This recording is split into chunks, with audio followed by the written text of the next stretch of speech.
Monday Night Football in Cincinnati, Miami at Cincinnati. Carson Palmer with his home debut.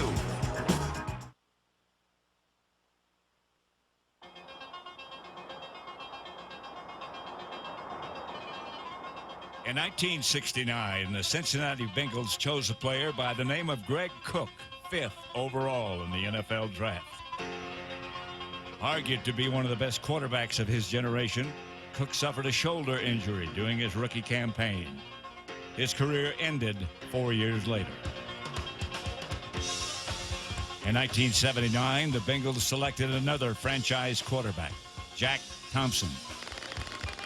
2,800 miles away, Carson Palmer was born.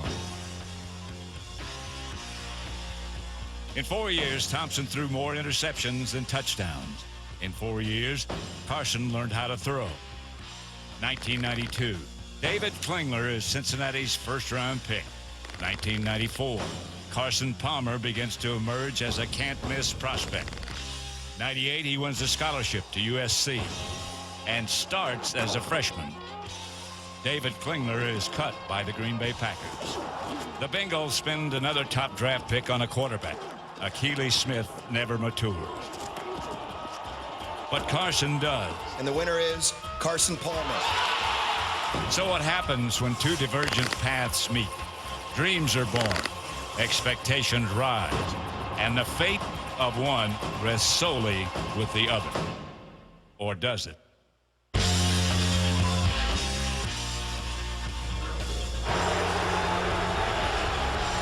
At quarterback from the University of Southern California, number 9, Carson Palmer.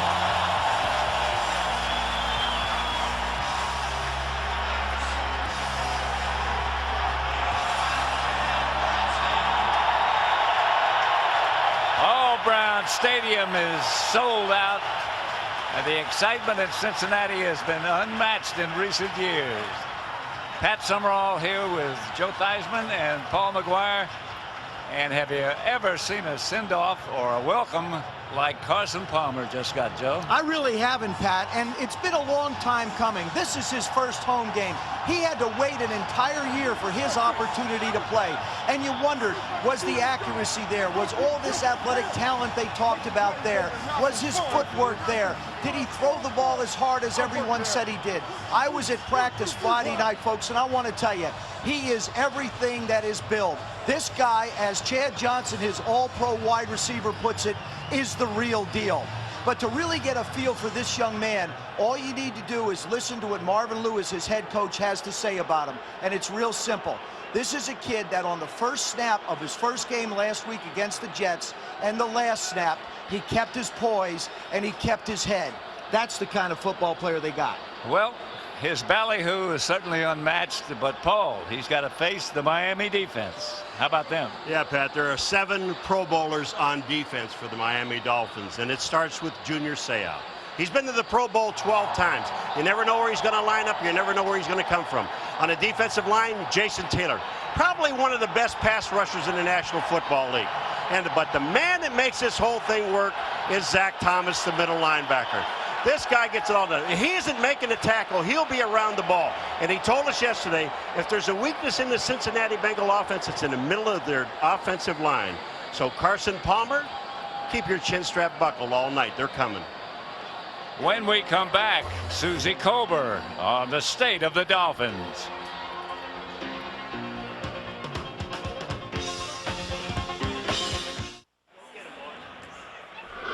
Welcome back to Paul Brown Stadium, and around here you say that name with reverence. ESPN presents Visa Skycam. Innovative technology on ESPN, the worldwide leader in sports. Visa Skycam provides some of the most unique and memorable images ever seen from angles that no other single camera in the world can achieve. And we are excited to bring it to you every Sunday night. Let's go down to Susie Colbert. Well, Pat, it's no understatement to say that the Dolphins had a turbulent offseason. They were hit with a tidal wave of turmoil that reaches all the way back to January. Seas first got rough with a shakeup at the top. Dan Marino tested the waters, then bailed after Dave Wannstedt lost his GM stripes. The offense started taking on water, and forget stability at the helm. He chose Washington. He went to Dallas. They hope he's worth a second-round draft choice, and he lost his starting job after just one half. Jay Fiedler intercepted again. All hands off deck. A scrape with the law surfaced for one pass catcher. Another suffered an untimely lead. David Boston's debut on hold. Surely the Dolphins' defense could provide some solace from the storm. But no. Pro Bowl pass rusher Adewale Ogunleye forced a trade, walking with an AFC best 15 sacks. Still, nothing sent the Fish reeling like the shocking retirement of Ricky Williams. He just didn't want to face a problem, and that's just been Ricky. How could Ricky jump ship on the eve of training camp? Now, if you want to drag yourself down, go, but don't take us all with you. We talked to new starting quarterback A.J. Feely last night. He described the Dolphins as a rocking ship trying to stay on its course. Silver lining is, they've learned to adjust to anything. There is nothing they can't handle now. ESPN welcomes you to the following presentation of the National Football League.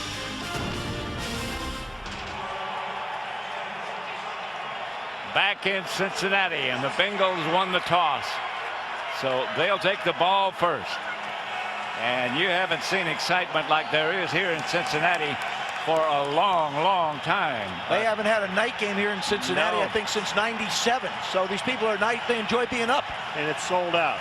I mean, there's something else that hasn't happened here in a long That's exactly time. right. And we were all at Riverfront Stadium the last time they were here. This is a brand new venue. And a nice one. And it is a nice one. And as I said, you speak about it with reverence when you call it Paul Brown Stadium. Olindo Mare kicks it deep into the end zone. And they'll down it. The Bengals offense. Jerry Fontenot. The Bengals just got him after 15 years in the league. He came from New Orleans. Chad Johnson.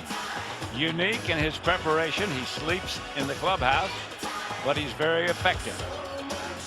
And Rudy Johnson, no relation, rarely fumbled, only once last week since he's been running the ball for the Bengals. We'll get to the Miami defense in a second. Johnson.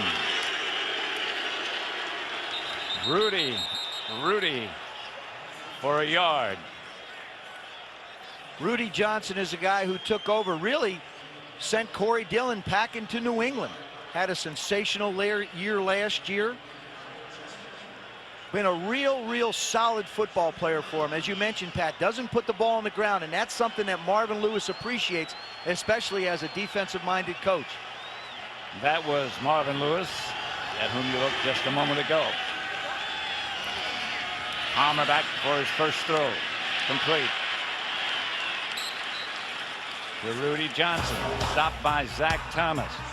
The Miami front four led by Jason Taylor. As Paul McGuire said, one of the best pass rushers in the league.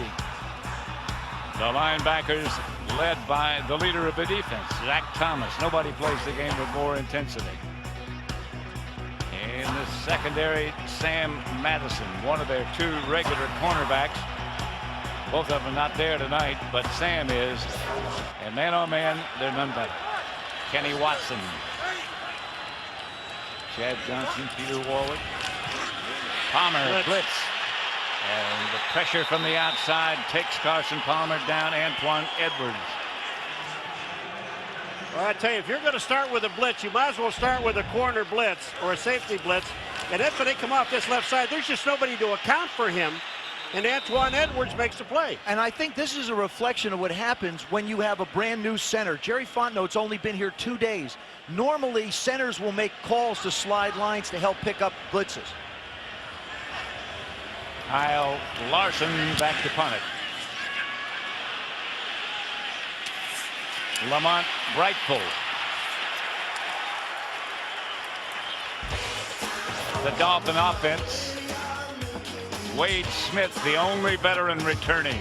He's the only familiar name in the front five.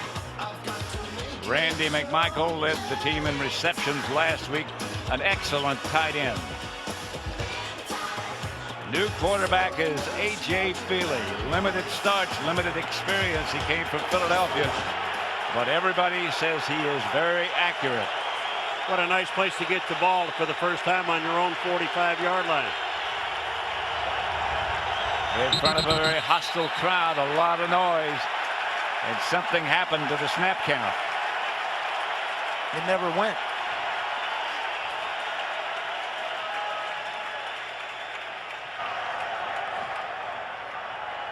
False start. Offense. Everybody but the center. 5-yard penalty. Still first down. That's a full house. Everybody but the defense. Justin Smith. He says we can stop the run. That's a direct quote from our conversation with him yesterday. That's Lamar Gordon, the newly acquired runner.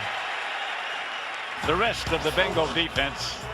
Kevin Hardy moved from the middle to the outside, and he's had some difficulty with that switch. In the secondary, Delta O'Neal, his first start for the Bengals. He's had a bad ankle, but that seems to be okay. 2nd and 13. Miami has the ball as their own 42. Feely to Gordon. I think it's important to understand the state of the Miami Dolphins. Susie touched on it earlier. Lamar Gordon's been here about 6 days. He got traded from the St. Louis Rams, wound up here, has really had surgery on his ankle, finally to handle some bone spurs. I think we'll see a much more productive back than we saw the 2 years when he was in St. Louis, and certainly the Miami Dolphins hope so. Dave Wannstedt, the Miami coach, told us yesterday, we're better than people think we are. A.J. Feely calling and dropping. With time, Feely. Pass complete. But short yardage. Nate Webster made the hit. I'll tell you what, you talk about a linebacker closing on a back catching the football. Nate Webster, that ball got there and Webster got there. You know what? That's a good decision by A.J. Feely. Don't try and force the ball to try and pick up the first down. Take the open receiver, punt it in, put your defense back, and play a field position game, especially early. Matt Turk back to punt it. T.J. Bushmanzada signals fair catch at the 10. About the 10.5. 39-yard punt. Carson Palmer, 6'5", 240, or thereabouts. The All-American boy.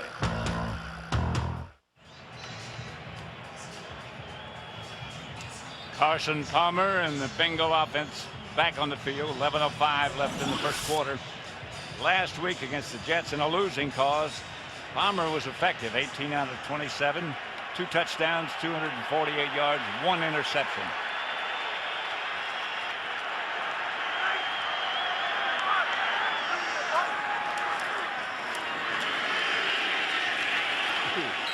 Rudy Johnson stopped by Zach Thomas.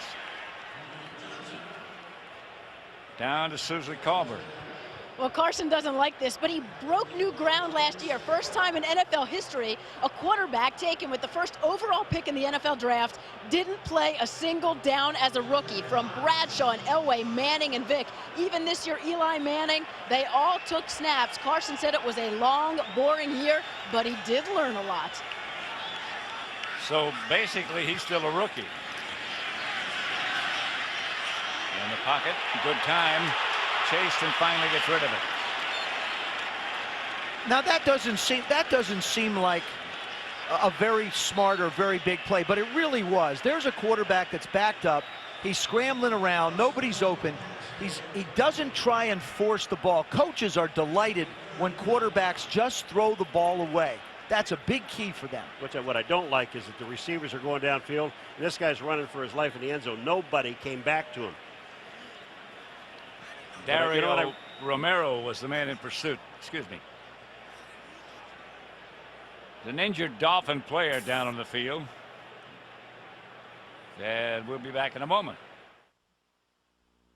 ESPN Sunday Night Football, brought to you by the next Ford F-150 2004 Motor Trend Truck of the Year. Countrywide Home Loans, realize your dreams. Heineken, it's all about the beer. Heineken and UPS. Global shipping you can count on. UPS, what can Brown do for you? Cincinnati was built on the banks of the Ohio River. First settled back in 1788. Still have some of those carriages around town. A lot of them were being used last evening for Oktoberfest. I know Paul was out sampling. No, I was not. Third down. Palmer out of the shotgun. Throws complete. Will not be a first. Kenny Watson made the catch. Stopped by Junior Seau. Boy, I'll tell you what, you talk about, all these all-pros that are on defense. Watch how the white shirts, just take a look, how they converge on the runner. Look at this, 1, 2, 3, 4, 5. Well, they should. There was only a 3-man rush, and they dropped 8, so they should get around it. Larson back to punt. Line drive kick. This one should be brought back by Lamont Brightful if he can find a handle. Got away from 1, not from 2. Flag on the play. 44-yard kick, no return. Matt Schobel down to make the stop.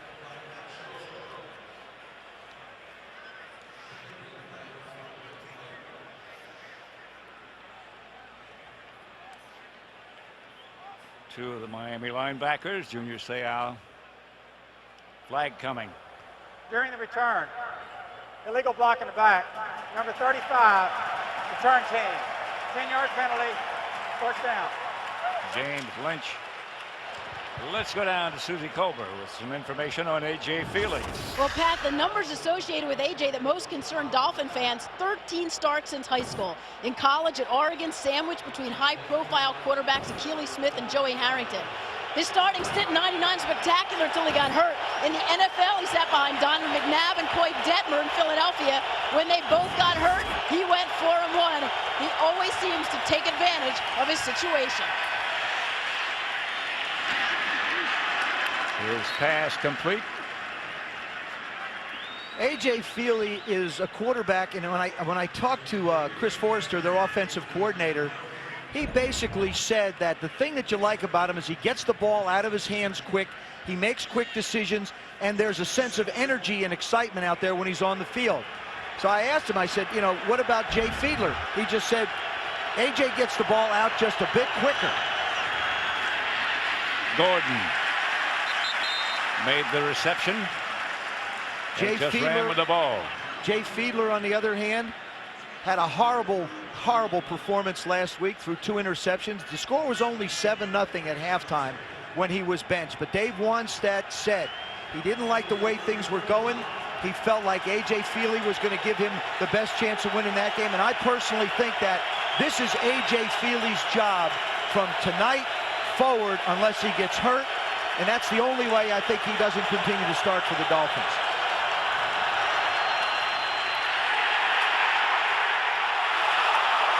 Under the pressure, or he could throw it away like that. Or he gets doing something stupid like that.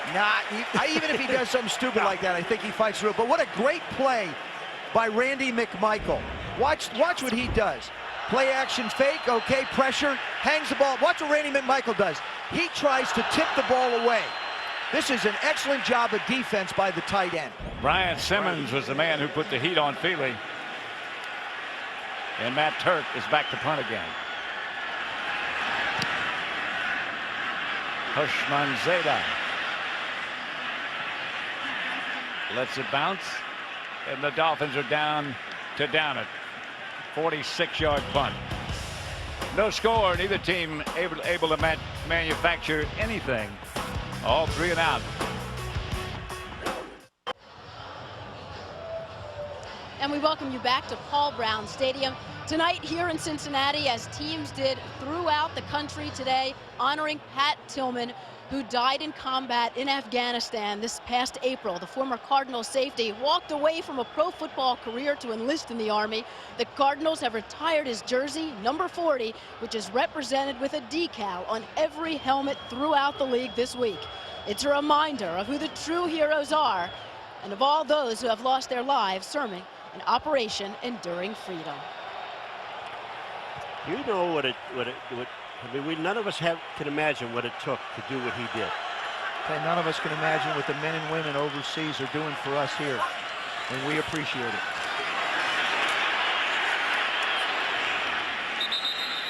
Rudy Johnson. You know, Pat, if you just, on probably 90% of the plays, if you just say Zach Thomas, you're going to be correct. Number 54, just watch this guy fill a hole. Gets rid of the blocker, the tight end coming in front. Look at this. Down, get out of the way. I got to make a play. Who else is there? Junior Seau, 2 linebackers, the guys we talked about at the beginning. These guys are all over the football field. Zach Thomas is so quick. And he wants to get there. Palmer. See, when you play the Miami Dolphins defensively, Jim Bates, their defensive coordinator, makes a point that they're not going to let you beat them deep. What they're going to do is they're going to force you to throw short passes like we saw Carson Palmer do on that. And what they're going to do is they're going to let Zach Thomas make tackles. They're going to let the corners come up and play. But if you're going to throw short passes on 2nd down, you better complete them, or else you wind up in 3rd and longs, and this is what they've added to the Dolphin defense. They will bring pressure on 3rd and long, which is a departure from what they've done in the past. Palmer from the spread. Gonna run for nothing. And there's the pressure. Junior Seau up the middle, and Paulie, you touched on it in the open. He just comes from all kinds of different places to wreak havoc. You don't have any idea where he is. Chidi Ahanotu is the guy that's going to step up and make the play. But watch these guys. Look at the movement up front. Then on the right-hand side, that's Chidi Ahanotu and Junior Seau, as you said, Joe, making the play. But they've always got at least 2 people making a tackle, not just one. Kyle Larson, Lamar Brightful deep for Miami. Larson the punter. Ooh, somebody got close. Good kick. Brightful has some room and some blockers. Left the ball. And Cincinnati has it. A 49-yard punt, 16-yard return, but unfortunate time at the end. Kenny Watson, 33. As Brightful is starting to make the turn, here comes up the wall. Kenny Brightson from the right part of your screen. He just comes in and knocks it loose. Just a head, just a helmet right on the ball. Look at him throw himself in. Knocks the ball loose. Now Brightful was gotten in a deal, actually been picked up and played for the Baltimore Ravens. Marvin Lewis says, hey, look, we'll get it any way we can. We'll take anything somebody wants to give us. And what is it? Every single coach, whether it's home or on the road, but mostly on the road, the first thing they say when they walk into a room, we cannot turn the ball over. Right. Rudy got a couple, that's all. You know, guys, so far in the first quarter, the Miami Dolphins have played the field position game, which is exactly what Dave Wannstedt wanted to do. Let's play field position. Let's create an opportunity for our offense and see if we can break one. Then all of a sudden, you get the turnover from Brightful. Now it swings the other way because Marvin Lewis is a similar type of a coach, the head coach of the Bengals, when it comes to field position. Total yards so far, Cincinnati 7, Miami 15. Not an offensive show. Palmer hits. Chad Johnson coming across. Sam Madison has a shot at this. Now that gives you an idea how strong Carson Palmer's arm is. And Chad Johnson is without question an all-pro that he will try and get the ball to. Little fake to Rudy, comes around. Now Sam is right there, but the ball gets right by him. Take a look at Sam Madison. He sees the ball, but you know, he gets his head around, but this is the perfect pass. He had no chance. Palmer scrambling. Back in the middle, the ball's loose. Incomplete pass. Tony Stewart was the target. When you look at this play here, Carson Palmer is coming out on a bootleg. But watch what the Miami Dolphins do defensively. Look to the left-hand side of your screen. Watch these guys. They cover everybody. Palmer can't run. He can't throw short. When he throws over the middle, there's Zach Thomas making a play in the middle. They play bootlegs, reverses, screens, as well as anybody in football. 2nd and 10. Pitch back to Kenny Watson.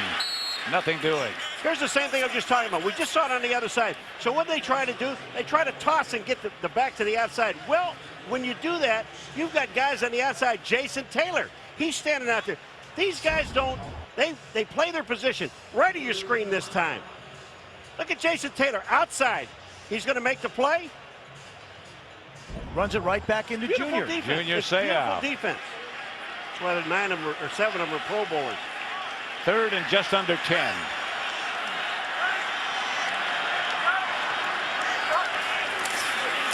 Palmer back to throw it.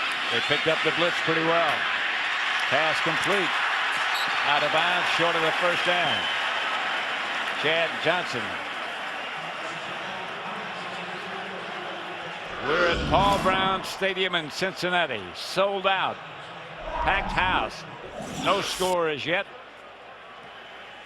Miami has won the last 9 meetings between these two teams. On 4th down, they're going to try a field goal from 38 yards out. Shane Graham. Al Larson's a holder.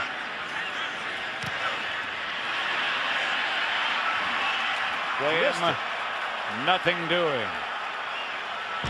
And so they could not take advantage of the turnover. Nothing.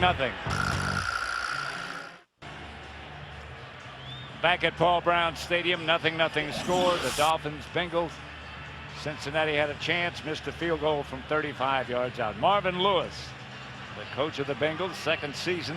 Toughest thing he's had to do here in Cincinnati, they've lost for so long, is he's trying to change the culture. Get these guys to believe that they can win.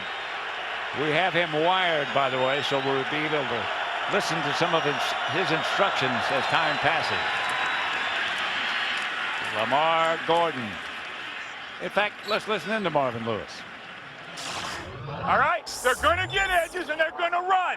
Get your pads down, be good with your eyes and your hips. Let's go. Let's knock a hole in them now. Let's go. Sit them down and talk to them. Nice series again. Just do our jobs. Outwork them. Outwork them. Great job. But go listen to the defense. Listen carefully. Nice job. We get back over there. Feely back to throw it. Boy, now Chris that's the kind of timing and rhythm that you're looking for. And I believe that's the arm strength that A.J. Feely has over Jay Fiedler. He fires this one into somebody they have to keep in the game. This is a pass to Chris Chambers against Deltha O'Neal. O'Neal didn't play last week. You have to get Chris Chambers involved. He's just too important to this offense. He's a big horse that can run after he gets his hands on the ball.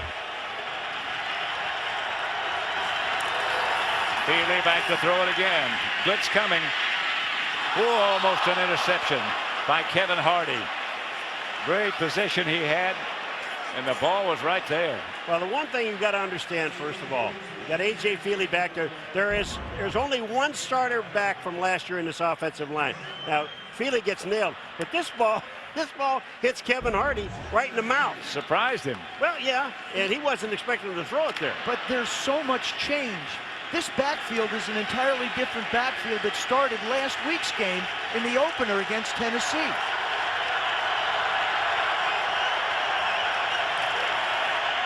Feely to Gordon. Not much doing. Gordon, of course, came in a trade from St. Louis. Carl Powell made the tackle. Well, you know, Dave Wanstead told us last night we were going to be pleasantly surprised tonight, and one of the first things we asked him about was his offensive line, because Wade Smith, number 74, is the only guy back. He said these guys are young, but they're getting it, and we'll be surprised tonight. So far tonight, I haven't been surprised. So far, the only thing that surprised me is that Cincinnati hasn't intercepted 2 passes. That's the only thing I've been surprised about. But I do believe that the Dolphins are going to be successful. It's going to be in the air, not on the ground. 3rd and long, about 11. Feely back. Good protection. Feely looking to run. Oh. But they slung him around like a brag doll. Carl Powell. He almost wanted to pitch that ball back. I mean, we saw Carson Palmer throw the ball away. Watch this. Lamar Gordon is going to be out to his left. He's looking to throw an option. No, no, no, son. Settle down. The thing you want to do with A.J. right now is you sit him down. Mark Trestman, their quarterback coach, sits him down and says, look, take it easy, son. We don't have to make plays. It's a nothing ball game. Just stay in it. Matt Turk's punt. Pushmanzada signals fair catch. And I think I finally got it right. 35. A guy with a name like that, what's he doing playing football?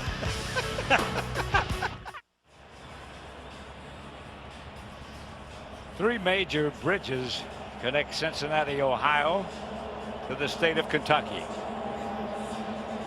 The same can be said about Paul's teeth. Good. 3 major bridges connect the incisor. Well, let's not talk about my teeth. I'm sorry, I just couldn't resist that. Dummy.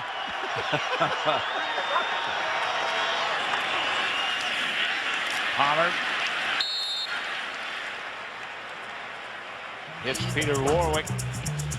Next Sunday night, join us for a full night of football next Sunday on ESPN, starting at 7:30 Eastern Time with NFL Prime Time. And then John Gruden returns to Oakland as the Buccaneers take on Warren Sapp, Rich Gannon, and the Raiders on Sunday Night Football, 8:30 Eastern Time next Sunday.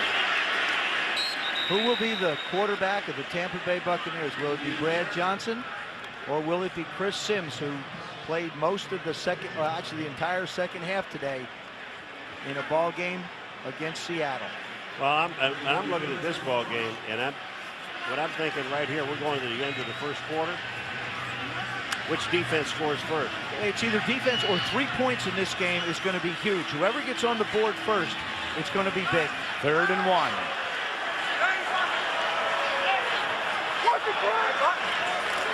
Palmer, pitch out. They might get the 1, but there's a flag on the play. Kenny Watson, the carrier.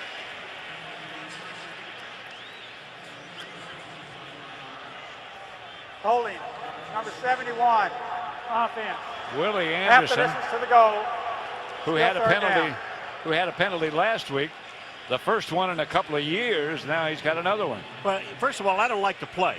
You've got 3rd and 1, and you run a toss against this defense, the speed of the Miami Dolphins. I don't think so. You don't go out there and try to get back in. Don't disagree with me. No, I'm just saying you're absolutely right. You got 2 fullbacks. You got Jeremiah Johnson, who weighs 265. You got James Lynch that weighs 276. Zach Thomas is only 230. You got to figure those guys should be able to knock that little guy out of there. You think so? I don't think so. 3rd down. Palmer back to throw it. Screen pass. Oh! And read perfectly by Zach Thomas. I want to tell you, you know what? I'm convinced there's two of them out there. There's 2 54s on the field. Watch Zach Thomas, folks. You think he doesn't know what he's doing? You think he doesn't read? Look at that. That is a 5-yard loss on a screen. Zach Thomas alone on the outside.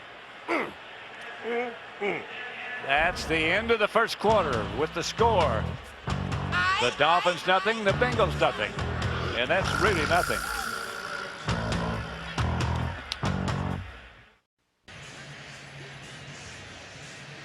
Back at Paul Brown Stadium, sold out.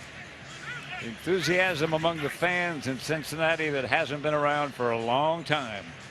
Some enthusiasm in the Bengal defense as well. They've played extremely well, as has Miami's defense.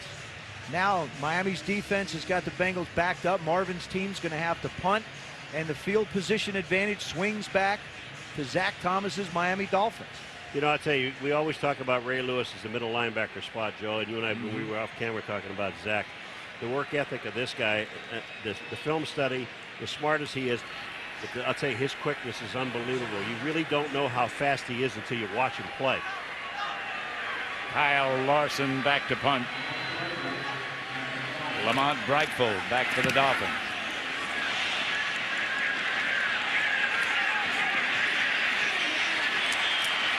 Brightfold still dodging.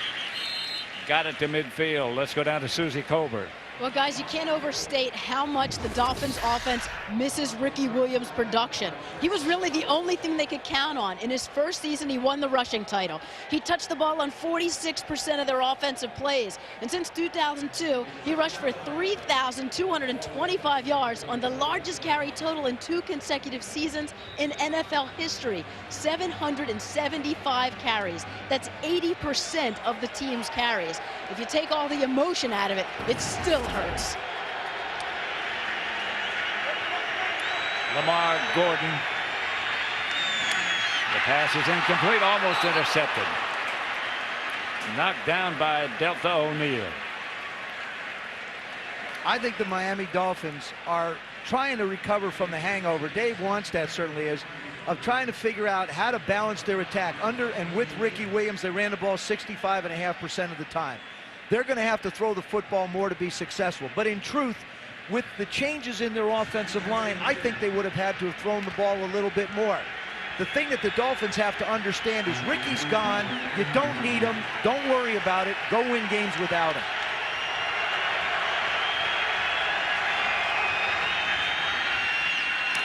Pass complete. Marty Booker on the reception. They got him from the Bears after David Boston. Lamar Gordon has had 6 days. Marty Booker's had 2 weeks with this offense. I mean, he's got to consider himself an all-pro, an all-pro at that state, doesn't he? Yeah, these guys. All-pro too. These guys know that, and we ask them, is all of the offense in? And they say, oh yeah, the whole offense is in, but they're not using it. You can be assured of that. These guys haven't been around long enough to know it. And even Lamar Gordon told us there are some things that the terminology I haven't gotten yet. Feely back to throw, drops it up the middle. First down, Dolphins, as Chris Chambers still on his feet. Picks up 20. One thing I like about Chris Chambers as a receiver, and a lot of receivers are the same, but once he gets his hands on the ball, now he turns and he goes to the goal line. He doesn't dance. Watch this play. He catches, turns. Now I'm going downfield. I think Chris Chambers, because Miami ran the ball so much with Ricky Williams, is the best kept secret in football. I put him in a category with an Eric Moulds, a Terrell Owens even. He has that kind of game-breaking ability, yes. He just plays on a team that ran the ball 65% of the time. Here's Feely back to throw it. Wrapped up around the ankles by Dwayne Clemens. Good decision. Now you're getting close to Olinda Maury's range. If you're a quarterback, what you start thinking about now is points. How do I protect points? That's what jumped up and bit Jay Fiedler last week. Threw an interception in the end zone when they were down close to get a chance to get some points. They're in range now for Maury.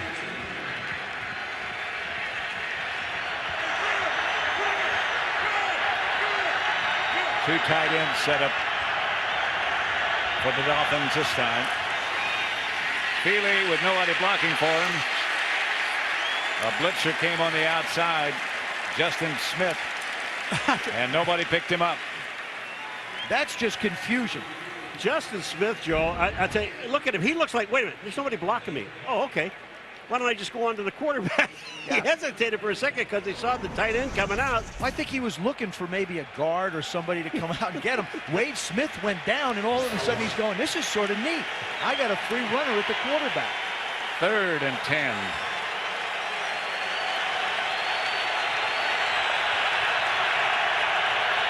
Comes the blitz again.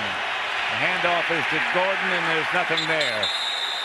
The blitzers went by in a wave, and then the front four stopped it. This is a good play, and I'll tell you why. They had 3rd and 10.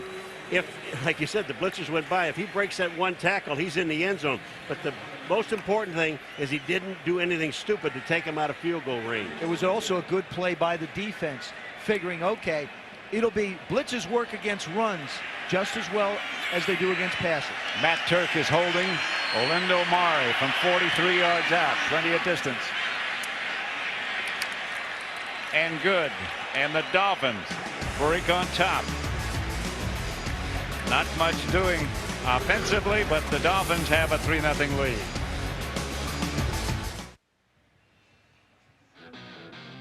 ESPN Sunday Night Football, brought to you by Southwest Airlines, proud sponsor of the NFL and official airline of Super Bowl 39. Pioneer Pure Vision Plasma Displays, the purest color, the purest experience. Wrangler, makers of Wrangler 5-Star, Relaxed Fit, Premium Quality Denim. And State Farm, providing insurance and financial services. One of America's most recognizable images, the Goodyear blimp, Stars and Stripes, is providing these aerial views. The Goodyear blimp has been a familiar sight in the American sky for almost 80 years and is one of 3 in the Goodyear airship fleet. You know, I flew that thing twice. That one? No. One like one that. in Louisiana. No, Oh, yeah? the Lindenberg. How? That's what you did to it. How did it let you loose in the blimp? They let me loose. Trust me. Well, I might trust you, but why would they trust you to fly that thing? 3-0, Miami leads.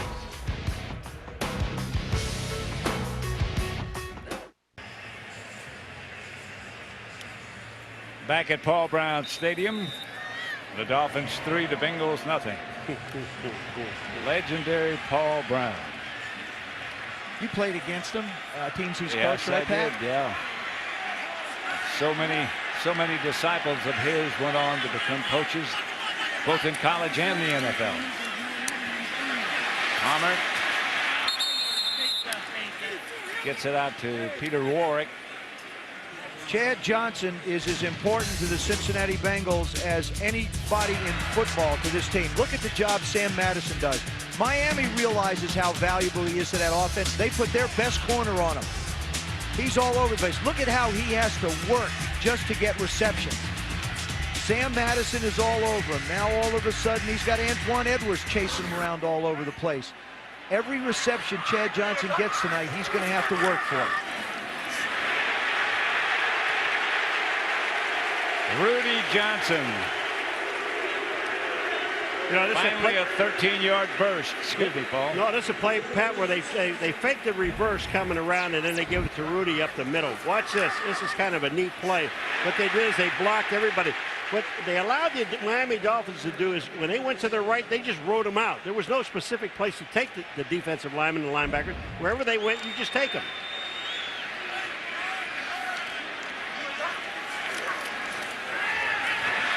Jason Taylor with the inside move. He just owned Levi Jones. I mean, thing of beauty. absolutely owned him. He gave him an outside move and went right up inside. Cardinals sin by a tackle. Never give up the inside. Look at that. That ain't fair. Well, I'll tell you what happened, and even Rudy Johnson was supposed to help out. They both jumped to the outside, and he went right inside both guys. This is where Levi Jones got to know where his help is coming from. If you're a tackle and you've got a fullback or halfback setting outside to chip, that's where you want to send them to. Third Miami sack, 2nd and 20. Palmer back to throw. As time. Peter Warwick.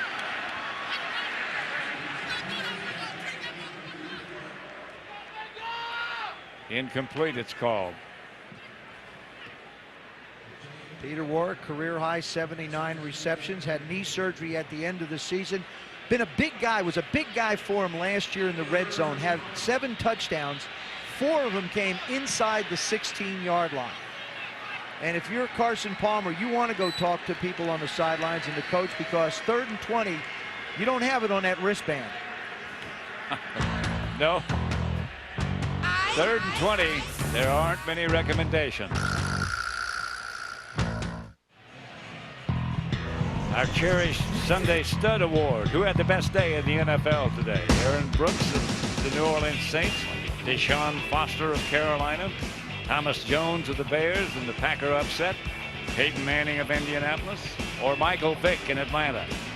You can vote right now by logging on to the ESPN.com or NFL.com. We'll give you the results in the 4th quarter. Oh, what a job they've done up front in defense. David Bowens that time making the play. Now, David Bowens is playing the left end position where Wally Ogunleye has moved on to Chicago.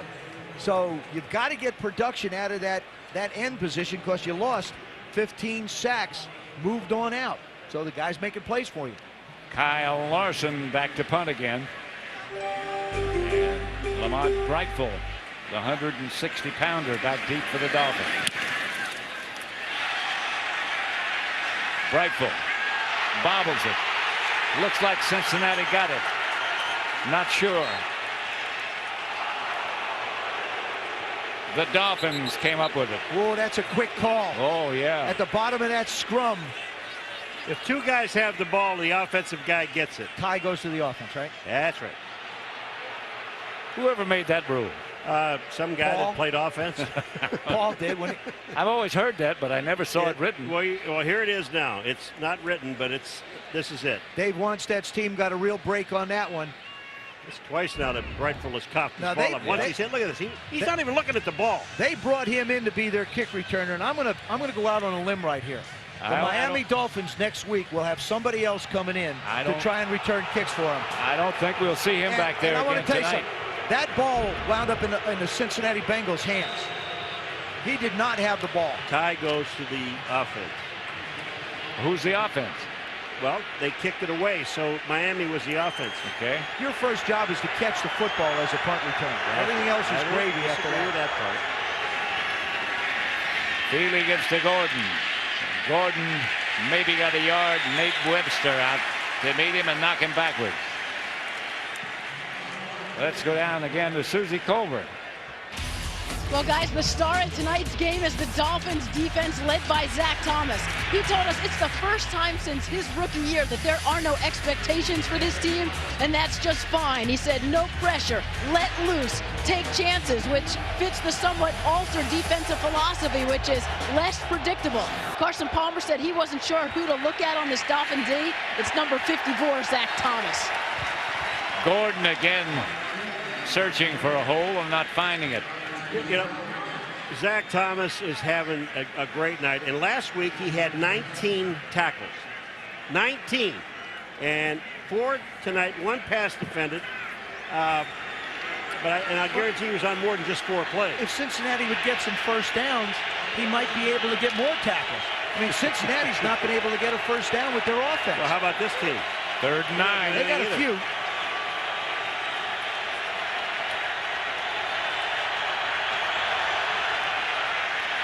Here comes the pressure. Feely gets it out. Randy McMichael makes the reception. Carries a tackler for 4 or 5 yards, but not nearly enough for a first down. They'll have to punt. Feely got the ball out, Pat, but it was a pass that was thrown to a guy that wasn't even at the line of scrimmage yet. It was like 1 yard. That doesn't matter, right? Paul. Yes, you.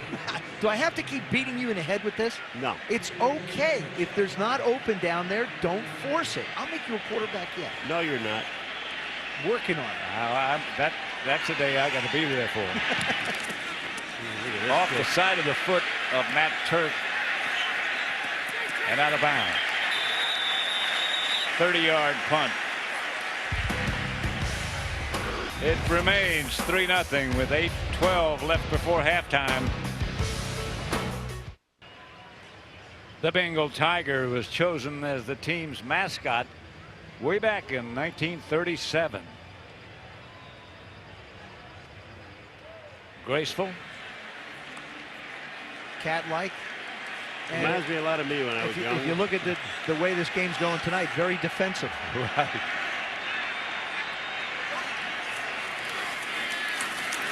Rudy Johnson. Close to midfield, a gain of 15. Arturo Freeman made the stop. When you do this, like on the first down play, stay with this now. I don't care if you have to call the same play again. Just take a look at the blocking in the offensive line. This is the 2nd time they've blocked extremely well, and both times were up the middle. And the concern of the Dolphins has to be the fact that the Titans had 182 yards last week running against them.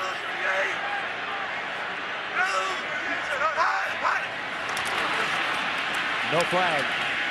No gain.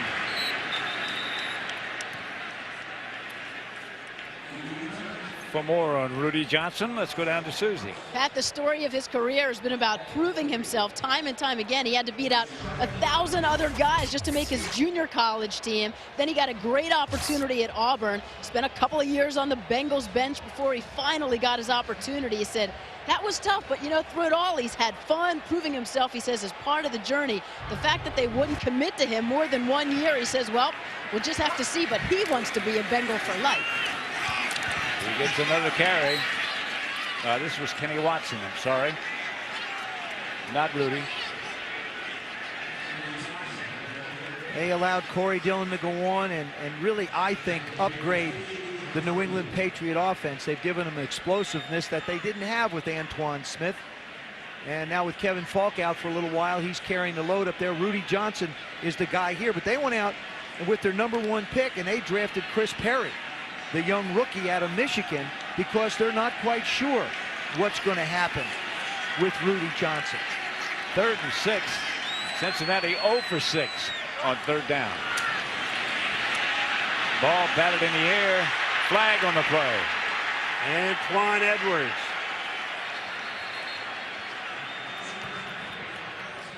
You could have Miami offsides. Or, yeah, it could be Jason Taylor. Illegal formation. Offense. Nice guess, Not enough Phil. players on the line of scrimmage. That penalty is declined as a result of the play as an interception. 1st down, Miami. I said Jason Taylor is one of the more dominant defensive ends as far as pass rush is concerned. He's at the bottom of your screen here. Just watch 99. How quick he gets off. It looked like he was offside. He was not. Antoine Edwards knocks the ball up there. Watch this. Move inside. He's chipped, and then he catches the ball and makes the interception. That's great. How good is that? That's great. It's great. It's great awareness. It should be an example to every guy in this league. You never quit. You never stop working, because the ball could wind up right in your lap if you're a D lineman.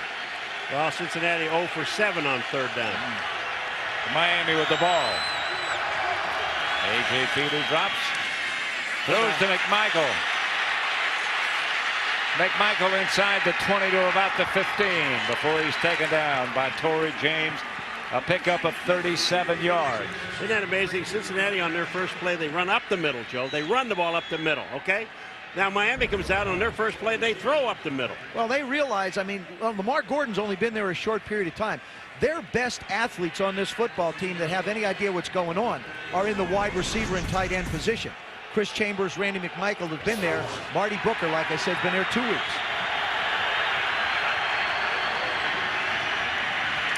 Gordon gets nothing. See, I believe that Miami's running game tonight will just be to keep pressure off of A.J. Feely. I think you can run some play action if you try and do that. Now, Dave Wanstead realizes, again, and this is what they're telling A.J. Feely in his helmet, you're inside the 30, protect the ball, be smart with the football. Let him throw the ball. Oh, he will, but just be smart with it. Because they can't run the ball.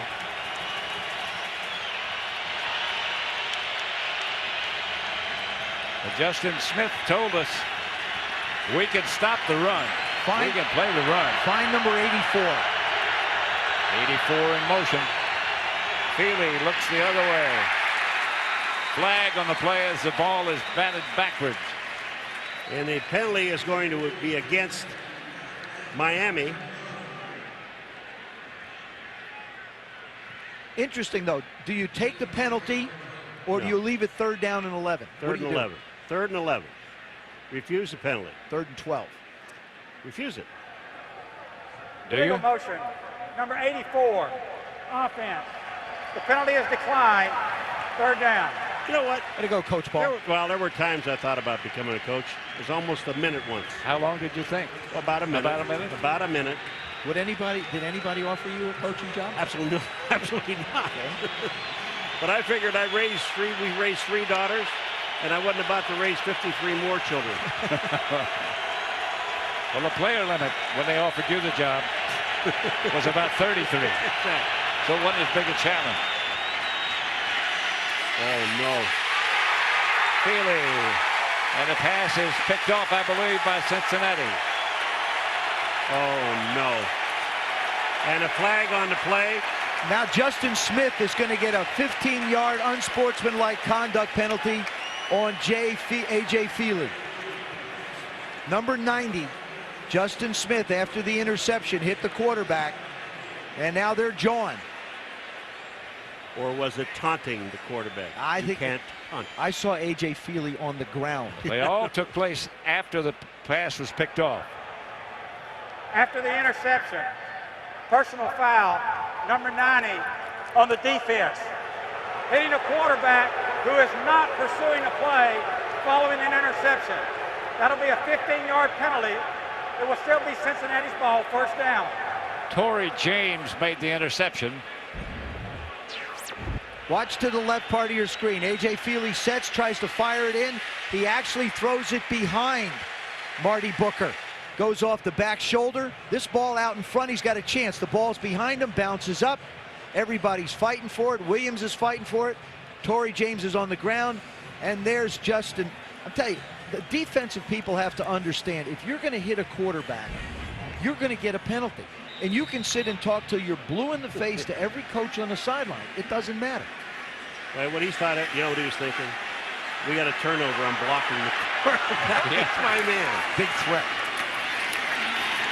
Jason Taylor. Well, I'll tell you what they just did. They ran that fake reverse again back around to the outside, and nobody covered Hushmanzada. Now, let me ask something. When I saw T.J. Hushmanzada today coming in, did he have a pink suit on? Pink shirt, pink pants, pink socks, pink patent leather shoes. Pink shoes. You got to be tough to wear that. That's right.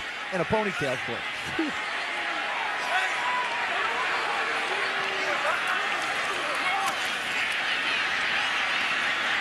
Palmer pumped him through it. Whoa. Marvin Lewis, we told you, is wired. Listen to his reaction to that play by Justin Smith. Get on the sideline. Defense, get on the sideline. You can't touch a quarterback. You can't touch a quarterback. Can't be any more emphatic than that. I mean, that's what you have to understand. Defensive guys, you can say what you want about it, but that's the rule. You can't touch them. Here's another third down. They're 0 for 7 on third down. Standing in the shotgun. Back in the end zone, handed off. And a first down by Peter Warrick. Done on his own. That's what makes Peter Warrick so valuable to this team. It took Peter Warrick a time to get healthy and get grown up.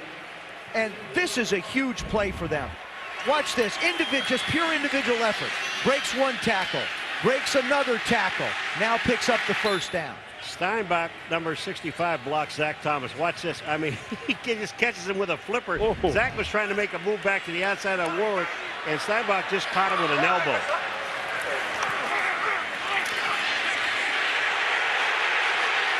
Rudy Johnson.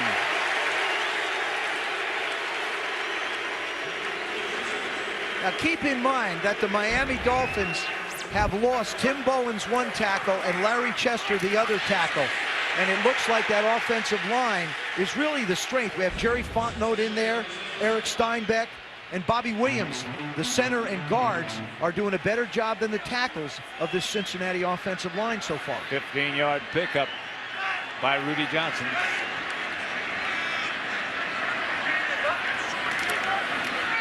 They fake the reverse, give again to Rudy.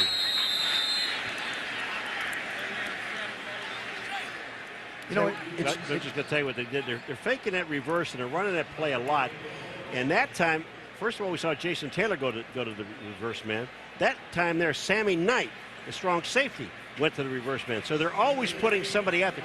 And that's what that reverse does. It holds one guy. And also the end that they're trying to fool isn't blocked, and all he's doing is chasing right away. Good scheme by Dave Wannstedt defensively. 2nd and 7. Here's Palmer. Incomplete. Intended for Warwick. And now we'll get the 2-minute warning. Miami leads 3-0 with 2 minutes left to play in the first half.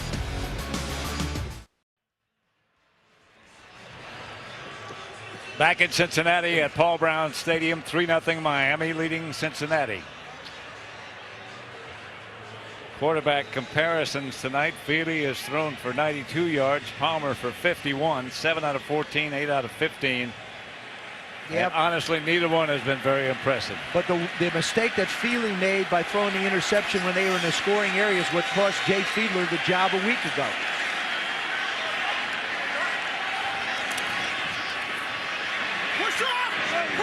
Incomplete. Boy, they're rushing 3, dropping 8, and Carson Palmer just has nowhere to go with the football. We've talked about the pressure up front, the job that Zach Thomas has done in the running game, but that secondary, that's basically rebuilt. Will Poole is starting at the corner. Patrick Surtain is not playing. Reggie Howard is not playing, both their corners, and now the adventure begins again for the Miami Dolphins. Hold on to the ball, Lamont. 6th punt of the night for Cincinnati. Here he comes.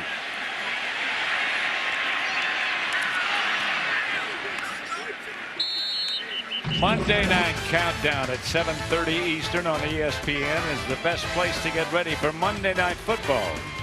Then on ABC at 9 Eastern, Dante Culpepper, Randy Moss, and the Vikings take on Donovan McNabb, Terrell Owens, and the Eagles on Monday Night Football. That ought to be a dandy. Oh, I'll tell you, I watched the game last week, Minnesota. I don't know, you talk about T.O. all you want, but no one makes it look easier than Randy Moss. I have never seen anybody catch a ball that easy. Arguably the 2 best receivers I think you can make arguments for in football. I think Randy Moss is the best in the business. 2 pretty good quarterbacks, too. Yeah, they are. They ought to light that baby up tomorrow. Yep. I'll tell you, this is a critical series for the defense of the Cincinnati Bengals. They've got to keep the Dolphins off the board. They can't make a mistake and give up a big play. Miami. First down, McMichael. Take a timeout now. You got 3 of them. He's all right. Just relax. You can tell you've never played the position. Just relax, Paul. You don't need to waste the timeout yet.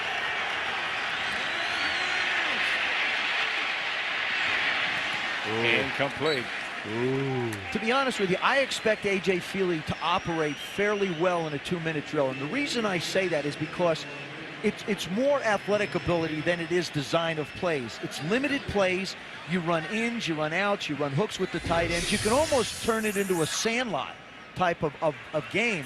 And everything is limited, so you have a chance to just throw and catch. That's easy for you to say. Yeah, it is. 2nd down and 10 from the 38. Here comes the blitz. They get away from it for a while, and Feely finally throws it away. That should be intentional grounding. And it is. It will be. But boy, what a great job by Lamar Gordon. Oh, Randy McMichael is the guy that comes across and makes the play, number 91 or 81. Watch him. Look at the 81 come in here. He sees the blitz. Look at this. Man, is that good or not? And your guy, too. Gordon got a block. Yep, hung in there tough for a back, but you're right, Paul. Big play by Randy McMichael. Saving the sack anyway. Intentional grounding. They lost the yardage anyway. You think they'll change quarterbacks at halftime? I don't. No. How's that? A little delayed reaction over here. No. Hey, way to elaborate, Joe. No. He got my vote before he voted. He's going to play.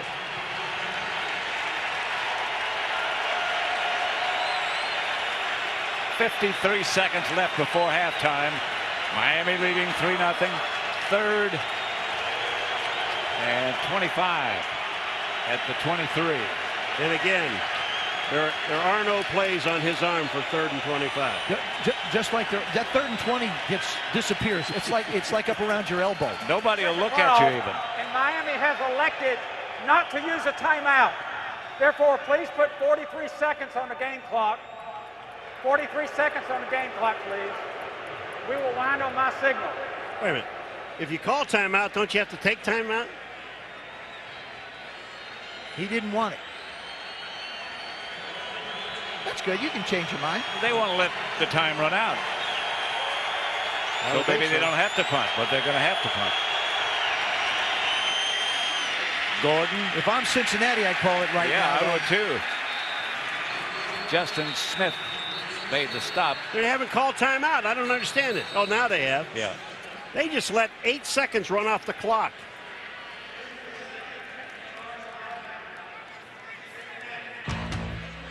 It is a Bengal timeout. And the veteran back to punt for Miami. Think they'll come after it?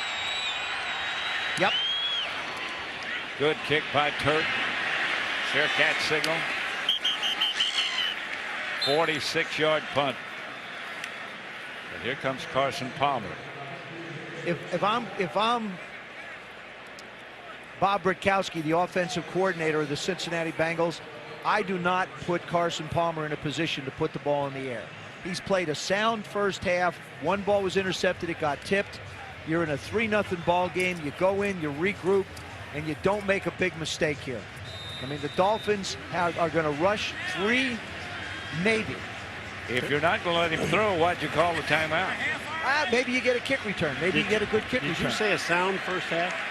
Well, they're only down by 3. Shotgun formation, and he's going to throw it. Short toss. Pickup of 8 to Tony Stewart. Clock's down to 14 seconds. Going to be around 9 when they get the snap off.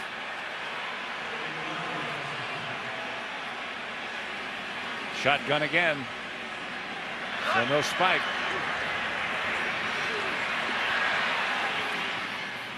That's it. Out of bounds. That's why I wouldn't have let him do it. I mean, that's because I thought that's about the way it would have gone. You're not going to get it deep against that Miami Dolphin defense. I mean, Dave's guys played well. Let's go down to Susie Colbert with Dave Wanstead. Dave, you told us last night you believed AJ's play would make us say wow. What do you think? Well, we got a second half. Obviously, he, you know, we're going through some growing pains. I mean, let's face it. You know, I mean, we've got to focus in. We're trying to keep it as simple as we can. The crowd is having a little bit of effect.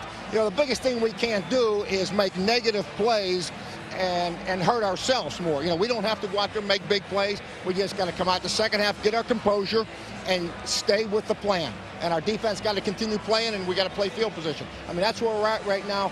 We just got to make a few points and put it in the end zone and gain a little bit of confidence. Right now, that's what we're struggling with. Thanks, Coach. Sure. Our score here at Paul Brown Stadium, the Dolphins 3, the Bengals nothing. Now let's join Chris Berman for the Kia halftime show.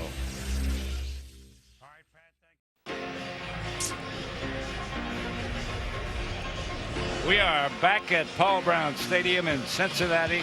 The Dolphins leading the Bengals 3-0. The Dolphins are going to receive the second half kickoff. Shane Graham will do the kicking off, I should say.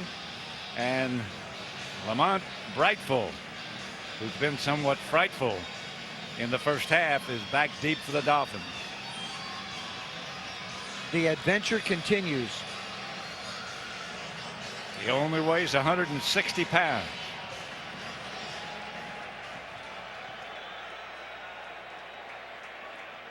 Fields it at the 2. Brightful up to about the 25. Pat Summerall here with Paul McGuire and Joe Theismann. I think you have to be disappointed with the offensive performance in the first half, don't you? Both teams. Defensively, both of these teams have done extremely well. But it gives you an idea of why the Miami Dolphins in the last 6 years have been in the top 10 in defense. Well, I think there are reasons why both offenses have struggled. Carson Palmer's in his second game. He's a rookie. And on the other side, 8 of the 11 starting offense of the Miami Dolphins are basically brand new to this offense, whether it be 4 guys up front, wide receivers, and running backs. Moments ago, our Susie Colbert had a chance to talk with Marvin Lewis. Marvin, if anybody knows defense, it's you. What can you guys do to get something going against this Dolphins defense? Well, we got to start converting more on third down, and obviously we're getting into too many long third downs. So we got to come out and kind of have a better feel for where they are and so forth, and get our pads down and go. Thanks, Coach. All right. Thanks. get our pads down. The new word in vogue this year seems to be we're playing downhill. Somebody's playing downhill. I'm not sure what that means, but that's Gordon. It means that they're starting back about 6 or 7 yards and coming right at you. And that's what Zach Thomas has done. Yep. That's what we've seen Junior Seau do. And really on the other side for Cincinnati, that's what Nate Webster and Brian Simmons, their linebackers, have done. They're just plugging up the running game.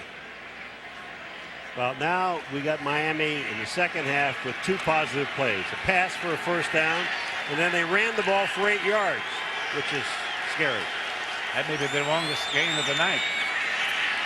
But Gordon, again the carry. Stopped by Nate Webster, got another yard, maybe not a first.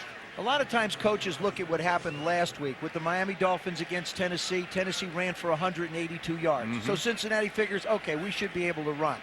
Then you turn around and Cincinnati says that the Cincinnati Bengals gave up 200 yards to the Jets running. So Miami figures they can do it. Both teams seem to have corrected their mistakes from a week ago defensively. Well, I'm watching Lamar Gordon, and I'm going to tell you, this guy, he doesn't run to the hole. He stops. He does a lot of dancing in the backfield, and he can't do that. 3rd and short. Feely fakes to Gordon. Got the first down. You saw that graphic. First time in Dave Wanstadt's coaching career that no rushing first downs occurred in the first half. Now, there's lots of reasons for it. Some of it has to do with Cincinnati's defense.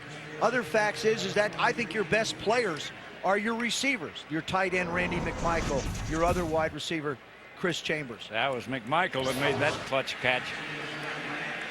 He's caught 4 for 58 yards. He had a big night last week.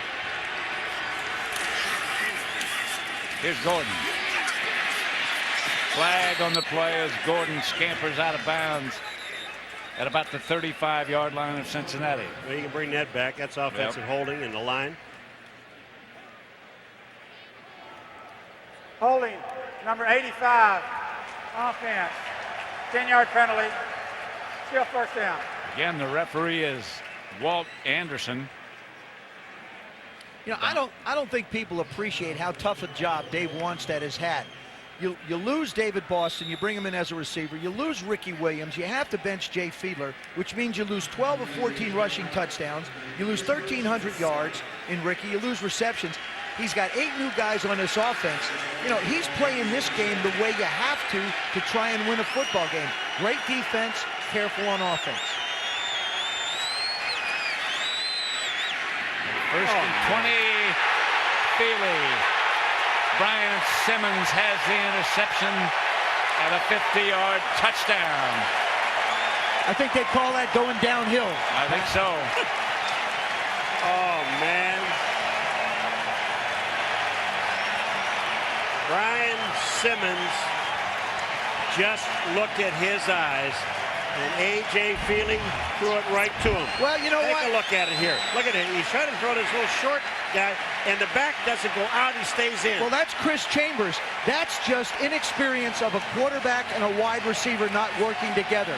Remember, last week, even though Jay Fiedler got benched, A.J. Feely threw an interception for a touchdown last week, too.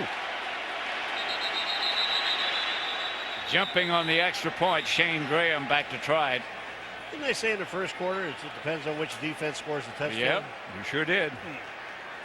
Right now, Cincinnati, advantage Cincinnati. Yeah. Now do you make a change at quarterback? No, you can't. To me, then you absolutely lose your entire football team.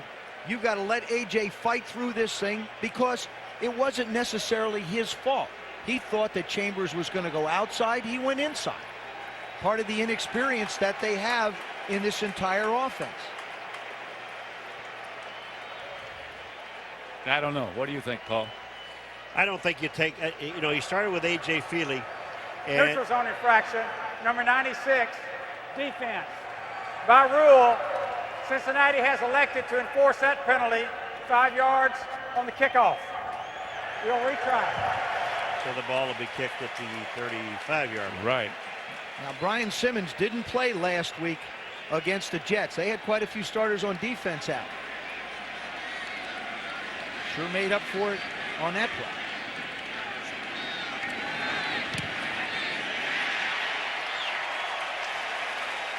The extra point is good from Shane Graham, and Cincinnati leads 7-3.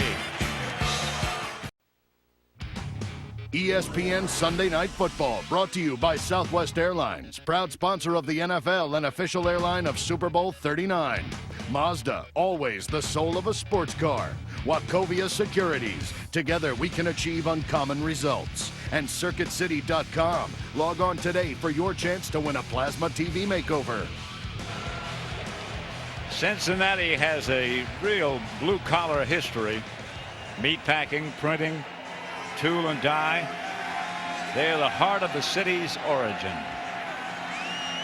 The heart of the Midwest.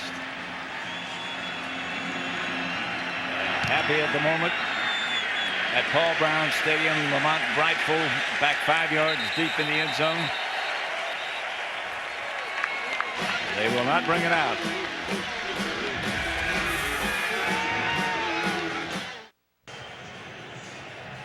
Our views from high above are courtesy of Goodyear, which has been providing aerial coverage of the world's televised sporting events for more than 44 years. Goodyear reminds you to take all of your journeys on the wings of Goodyear. And isn't that a spectacular view of Paul Brown Stadium? It's neat to be here. We haven't been here in this city in a while. There's A.J. Feely's numbers, 50%, 2 interceptions. That kind of performance cost Jay Fiedler a job last week. Oh, Gordon. Hello. Waffled by Nate Webster. That was a great hit, but here's been the problems for Miami on offense. A.J. Feely. This throw almost gets picked off. The next one almost gets picked off. Bounces up in the air. Torrey James comes up with that one, and this a miscommunication between A.J. Feely and Chris Chambers gives the Cincinnati Bengals a 7-point lead. And as you said, Paul, it's a question of which defense was going to score first. Gordon on the draw play is swamped. Let me just say something. This offensive line of the Miami Dolphins, and I know they're new, and all those excuses were made in the first half. They are not blocking anybody. Watch this. You've got 3 guys back there hitting the ball carrier as soon as he catches the ball. And not one of them was blocked. It's not like they're beating somebody to get to him. Case Bahan was the first man there. And the Bengals are getting fired up. Feely on 3rd and long, 16 to be exact. Tries to throw a screen. Gordon dropped it.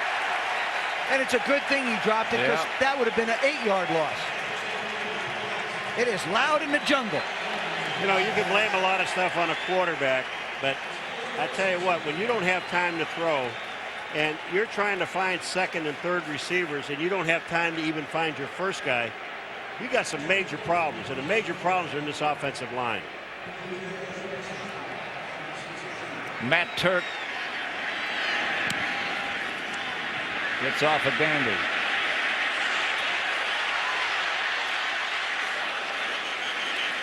"48-yard punt, 5-yard return." Matt Turk did his job.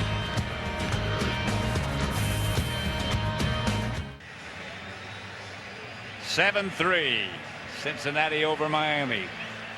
Pat Summerall with Paul McGuire and Joe Theismann. And it's been a defensive battle. Pat, I think the defense, when they were on the sideline, said, look, if we don't score, we don't win. Probably right. It's been their mentality, though, for the last 4 years.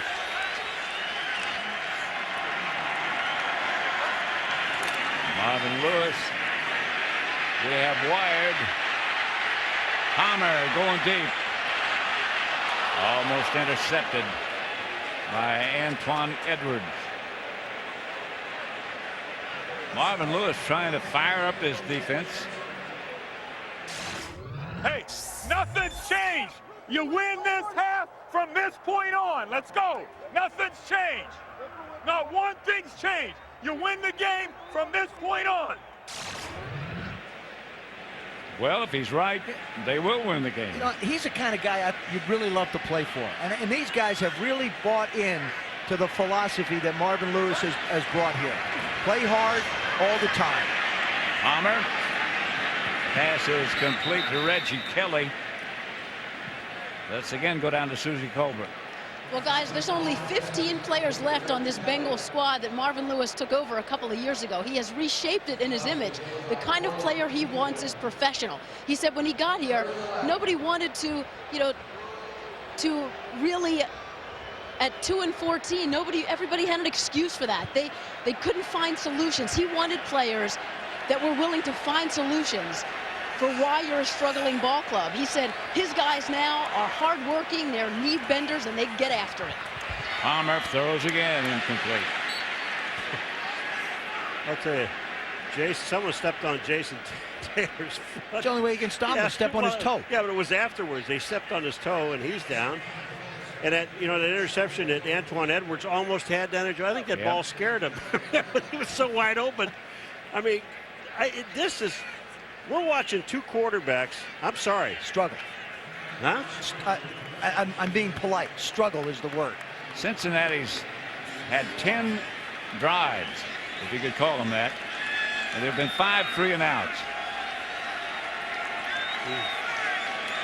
And the punter has been very busy.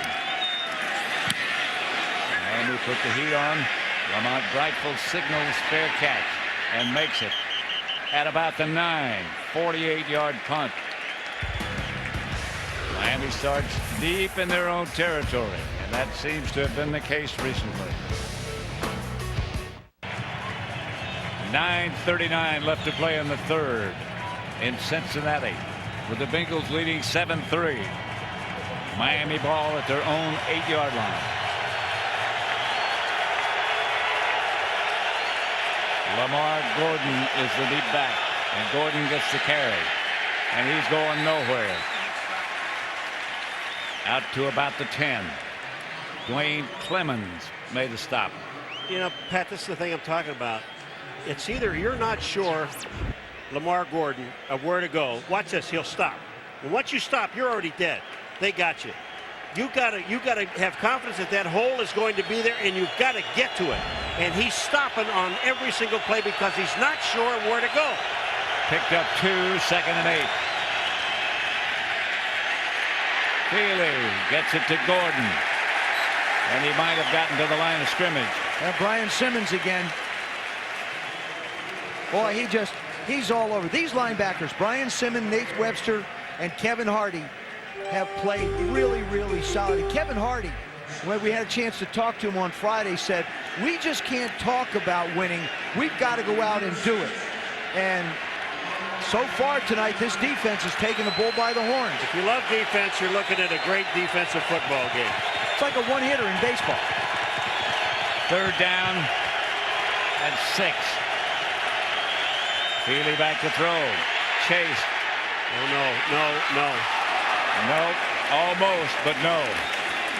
Booker was the intended receiver. The ball was hit by a Bengal defender. Delta O'Neal. Yeah, but I'm going to tell you something. Look at the pressure on A.J. Feely. The guy's trying to throw the ball. I really think he's trying to throw the ball away. Watch the heat on this guy. Here he goes. Bang, bang, bang. And he doesn't have a chance. That's Powell, number 72, that was in there, and then this ball was thrown to the outside. If it was shorter, it would have been intercepted. Medeo Williams almost had it picked off if Delta hadn't knocked it away. Matt Turk again. Legs getting tired. Stay away from it. Takes a Cincinnati hop. Let's again go down to Susie Colbert. Well, guys, the story of tonight's game, solid defense and 2 young quarterbacks trying to find their way. A.J. Feely, 10 of 21, but showing his inexperience with 2 interceptions. Carson Palmer, the same kind of a number. He remains focused, but against that tough, aggressive Dolphins defense, 3 sacks and an interception. Zach Thomas has been everywhere, including 5 Pro Bowls. His teammates, quite a few of them, have been there with him. You know what's amazing about this Miami defense, and you look at Cincinnati's too. I gotta believe that they get, the defense on both sides got together at halftime and said, "Look, if there's anybody going to win this game, it's us," because they're not. And I think that the Bengals are in a field position situation right now for Marvin Lewis, where Bob Retkowski, the offensive coordinator of the Bengals, he can be a little more cautious on how he wants to call this game. They know they've got a 4-point lead. They know that the only way that they're going to lose this is if the offense turns the ball over, just like we saw happen to Miami. But they'll make Miami try and score a touchdown. They haven't gotten inside the 20-yard line of Cincinnati tonight. Cincinnati will start from the Miami 44-yard line.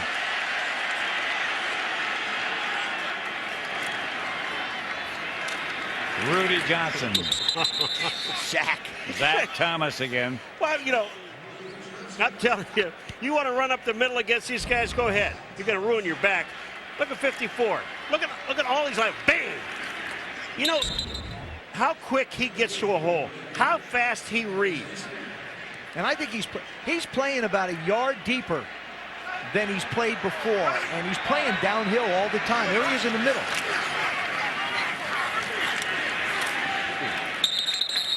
Rudy Johnson again, stopped by Jay Williams this time. I had a chance to talk to Jim Bates, the defensive coordinator of the Miami Dolphins. I asked him what they wanted to do tonight, and he said, we're not really going to change the way we approach it. We're not going to let people get big points. We're not going to give up big plays. We're going to be real tough against the run and make the young quarterback put the ball in the air. So far, Miami's defensive game plan has gone according to plan. 3rd and 7. Palmer.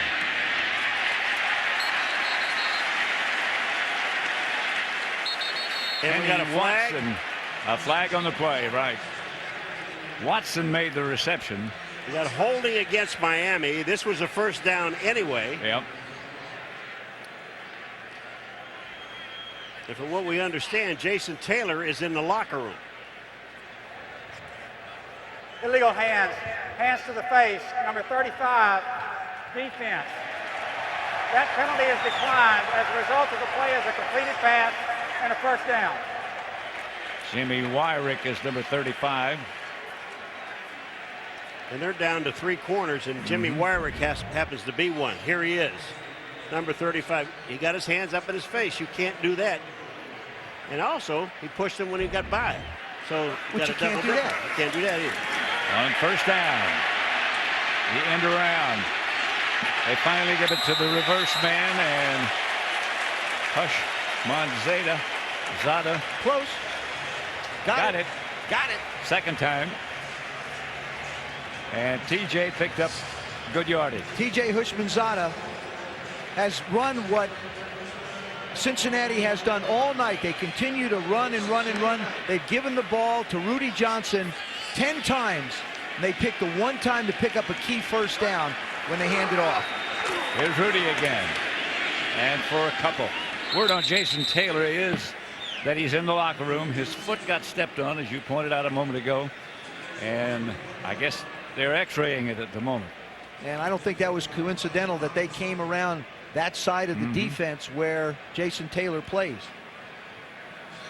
Dave Wanstadt's got to get his ball club to hold them to a field goal defensively. This is the best drive Cincinnati's had all night. Best start they've had all night. It's the only drive they've had all night. Palmer. Incomplete. Boy, I'll tell you, Hushmanzada was wide open. For a moment. Excuse me, Hushmanzada. TJ, if I say TJ from now on, and you do, Pat, everybody's going to know who it is. But he was open. Watch him go down the sidelines. Right here. He goes by Madison. He's open right here. Carson waited just a little bit longer. I like what I've seen out of Carson Palmer in this game. Here comes Jason back. He's got his golf clubs with him. He's not walking back. No.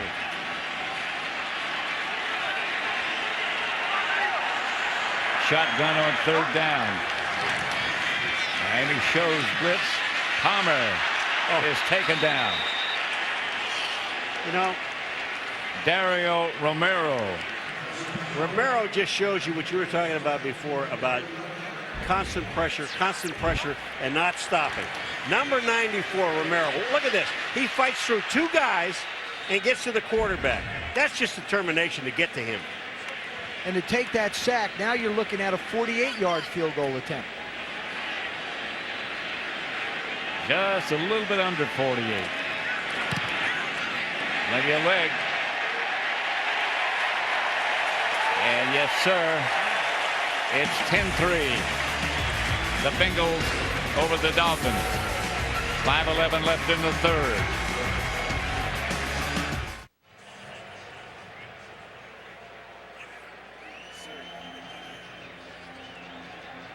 Back at Paul Brown Stadium in Cincinnati, where the Bengals have taken a 10-3 lead over Miami.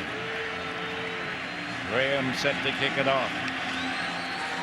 Lamont Wright fullback peak for Miami.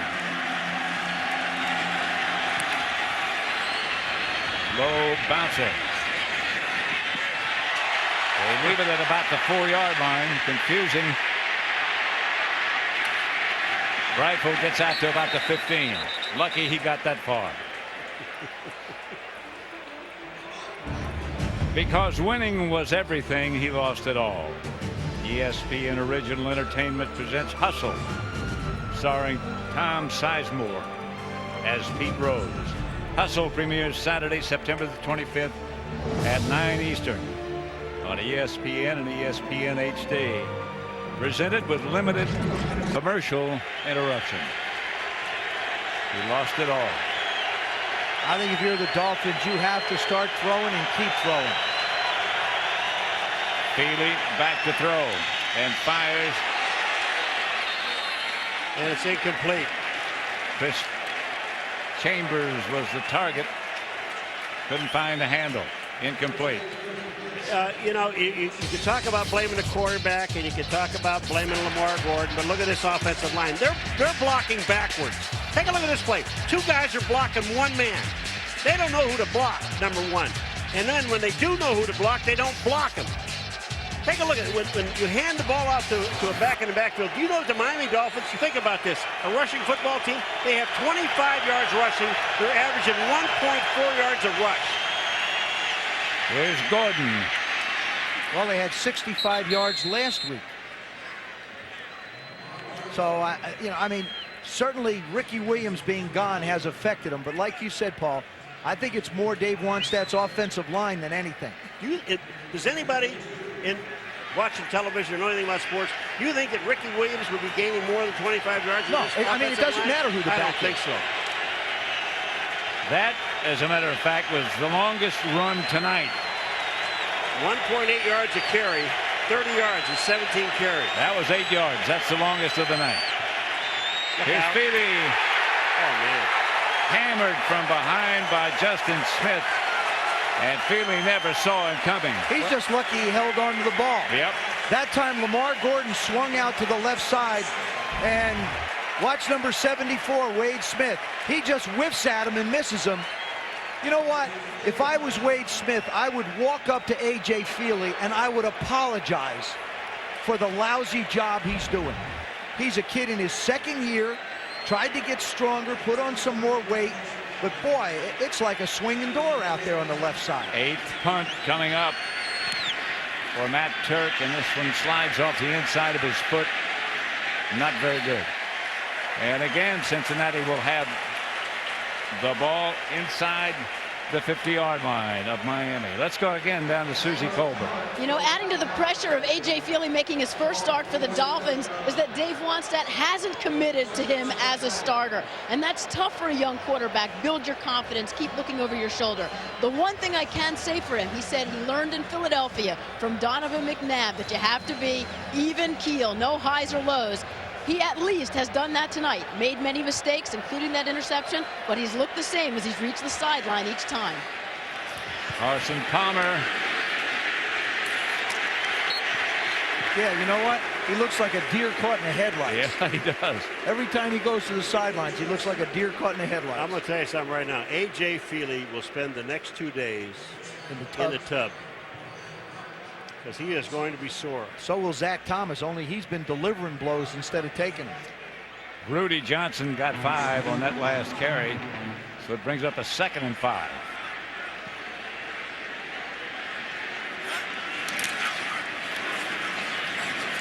Hand off to Jeremy Johnson, the fullback.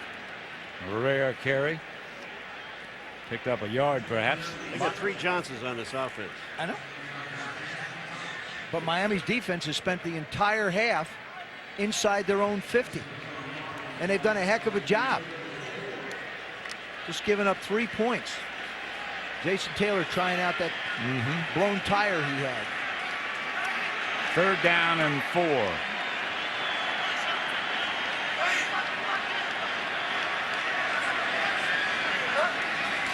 Palmer back to throw it.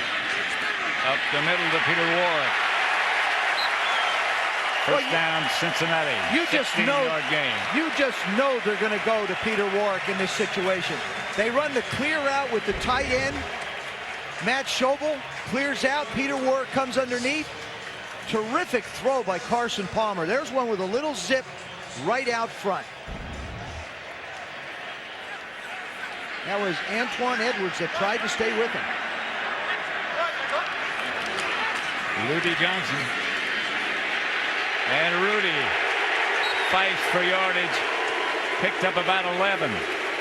Now you're getting the feeling that, you know, this Miami Dolphins defense can only last so long, and they're back on the field. There's 3 and out, and they're back on the field all the time. Couple first downs. They look like they're getting a little tired. And they should. You're right. They spot the ball at about the 18, so he's a little shy of that first down. Couple of yards.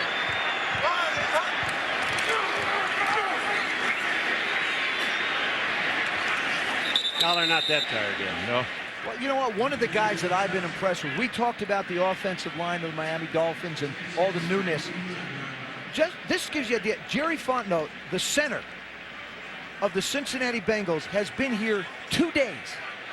2 days he's been a part of the Cincinnati Bengals and had to block Zach Thomas and all those linebackers. And boy, has he done a terrific job in the middle for Cincinnati. Number 67. They don't get much. They aren't that tired, Paula. I thought, you know, one play they might get a little tired. Well, It's got a second wind. Well, I tell you, they fill a hole. And they... Field goal team approaching.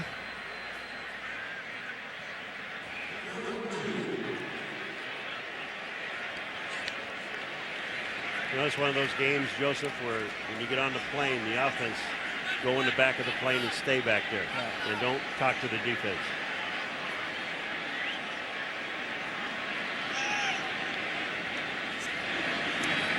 .36 yards out, plenty of distance again. And good again. And the Bengals move ahead by 10. Marvin Lewis. And we've got him wired. Let's go get the football. Let's go. Let's take it away. Let's go. Just do our jobs. Outwork them. Outwork them. Bring the stack. Knock the stack back. You know nothing has changed. Nothing has changed. You play one snap at a time. Snap the whistle. Let's go. Pads down and play harder. Let's go. Run and tackle. Run and tackle. Out-tackle them. Out-tackle them. What's pads down mean? It means your shoulder pads down. Your get them low. Bottom down. Get them low. Okay. I'll tell you one thing. I agree with Joe. I mean, he's a guy that you talk about into it with everybody, offense, defense, and you got to love his enthusiasm because he's in there working with you. Well, and he made the commitment to Carson Palmer in March after John Kitna was the only quarterback in the league last year to play the entire season every snap. And what's been understated is how important, or never really brought up, is how important John Kitna is to helping Carson Palmer, to really being the guy that transitioned this football team to the point where they were 8-8 and almost made the playoffs a year ago under Marvin Lewis in the first year. How about this one, Pat? 7 plays, 29 yards. That's the longest drive tonight for Cincinnati. They lead by 10. Brightful. Going to get it back to the 20 and beyond. The flag on the play. And that'll bring it back. Yep.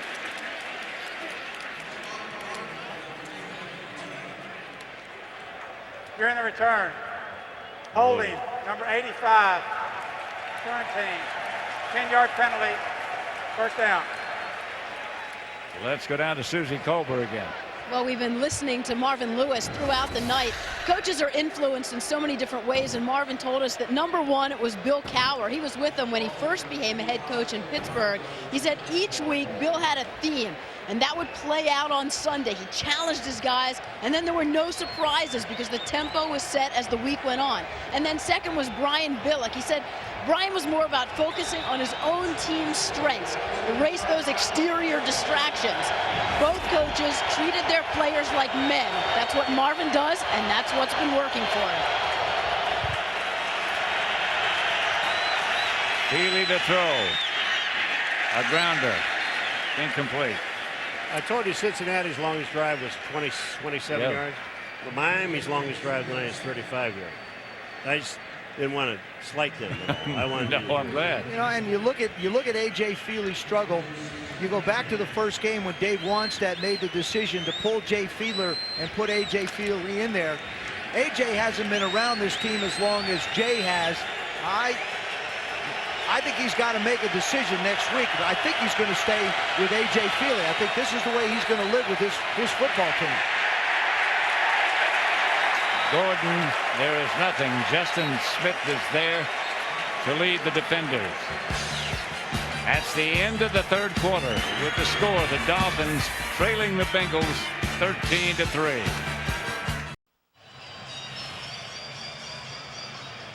(13-3) Cincinnati.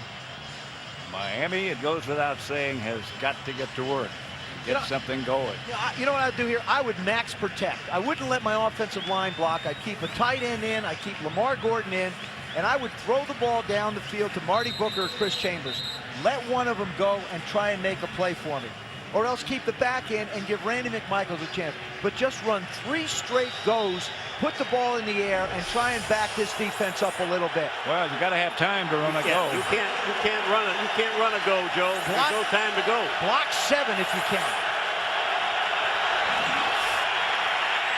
Feely hit just as he throws. He got rid of it. Good throw. First down.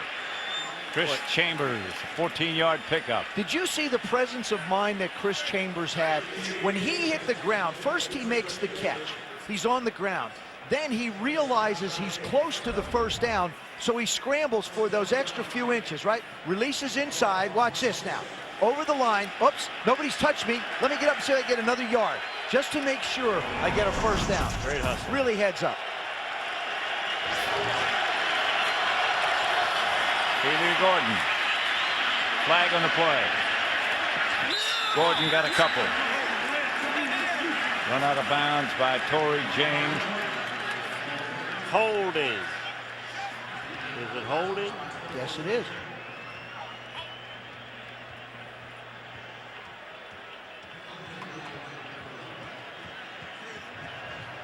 Holding, number 78, offense.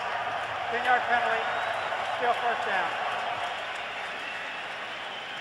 Dave Wannstedt can't buy a break with his offensive line. If they're not letting people go by, they're grabbing them. That was Geno James, the left guard.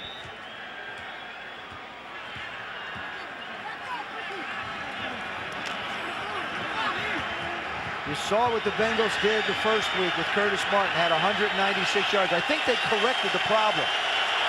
27 yards. Well, Justin Smith said they did.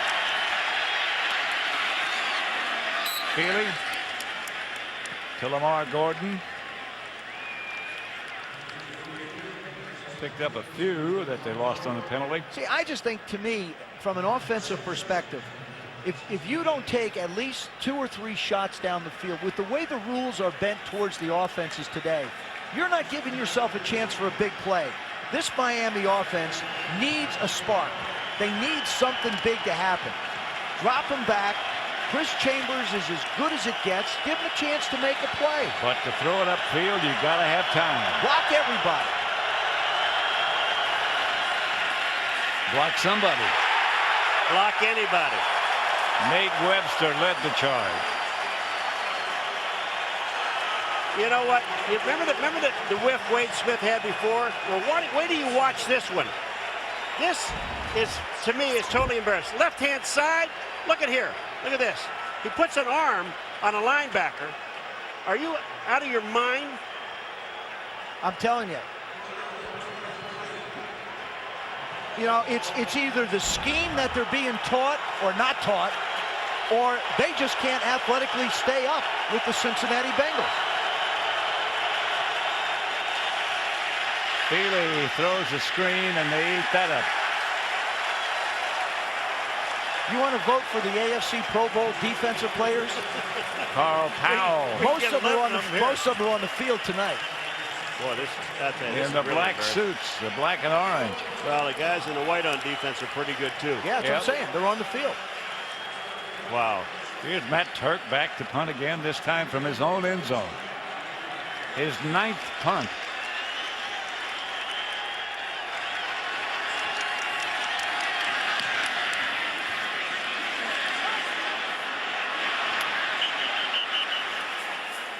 ...41-yard kick.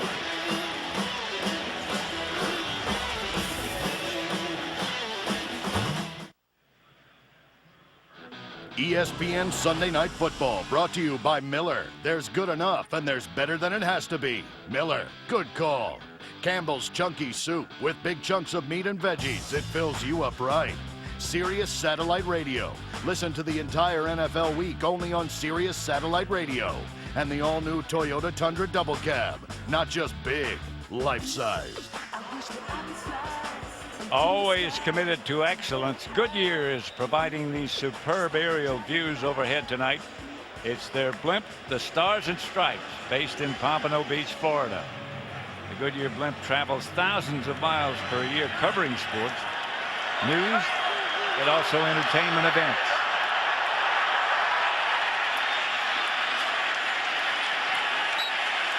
Outside to Peter Warwick. Well, Randy McMichael in the break. Look, watch this. That's his helmet. Now he's going after the offensive line. And there's a reason he's doing it. 4 out of their last 6 drives, the Miami Dolphins have lost yardage on offense. That's why he's yelling. I mean, they don't even have time to get the ball to him. He knows he can get open. I agree with you. Get it to these 2 guys downfield. Throw the ball. That's Tony Wise, their offensive line coach, looking at pictures. Tony, all you need to do is look out on the field. Those pictures aren't going to tell you much of a story. What he's looking at's got to be a blur. It's got to be ugly. Yeah.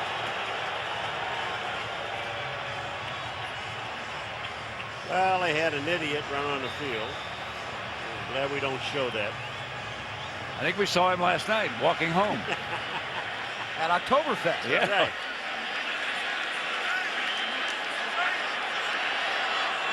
Clock running, 11:48 remaining.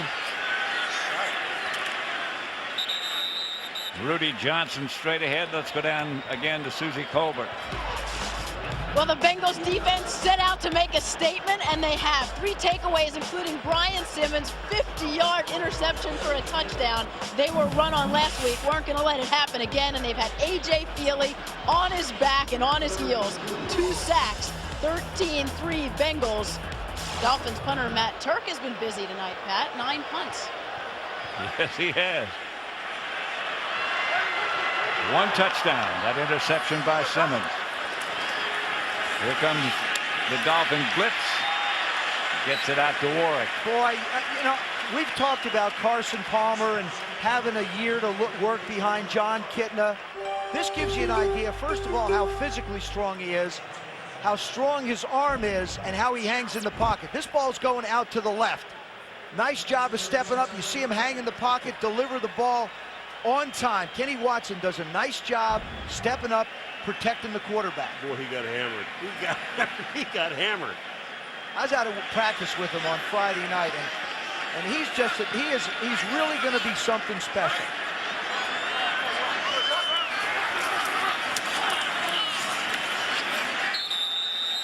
That was Junior Seau in the backfield, Pat, that messed that thing up because they never know where he's coming from. Nor does he. But he knows where the ball is. He can smell that baby. 12 times that man right there went to the Pro Bowl. 13? I think lucky 13's in the... Well, I'll tell you, it's hard when you got that guy in the middle. Certainly got to believe number 6 is on the horizon for Zach Thomas. There's no question about that. 2nd and 11. Here's Palmer back to throw, and a blitz again from Zach Thomas. I mean, you know, someone ought to try to just slow Zach down. Greenwood also, number 52, is going to be back there. Look at Greenwood's back there with, but look at Zach. I mean, one arm, he grabs Carson Palmer and just takes him to the ground. We talked about Miami's offensive line being porous and having problems. What Jim Bates, the defensive coordinator of Miami, is doing is he's creating those similar type of problems for that offensive line of the Cincinnati Bengals. 3rd and 17. 18 make it. Oops. Flipsies. How about 23? Do I hear 23? Good. Oh, man. Before the snap, false start, number 76, offense. 5-yard penalty, still 3rd down. Zach Thomas last week had 19 tackles. Tonight he has 9 tackles and a sack. Now, I don't know how many other tackles he set up for other guys, but I tell you, you think there is absolutely one, can only give 100%. Cincinnati, and he gives it on every play. Well, Cincinnati's only had 5 or 6 first downs. I mean, they haven't had many first downs, so you got to figure they're not running enough plays for Zach to get his numbers up on tackles. Zach is back 8 yards from the line of scrimmage.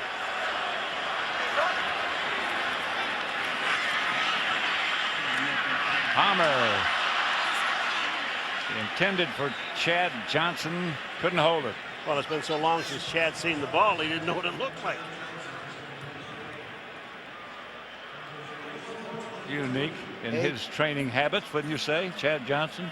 Oh. Yeah, well, I mean, here's a guy, and we'll get to it, but here's a guy that sleeps Wednesday and Thursday night at the practice facility so that he can study cut-ups of the different corners that he will face. This is a young man that is dedicated to improving himself every way possible. I've heard of coaches sleeping at the practice site, but not players. He's a player.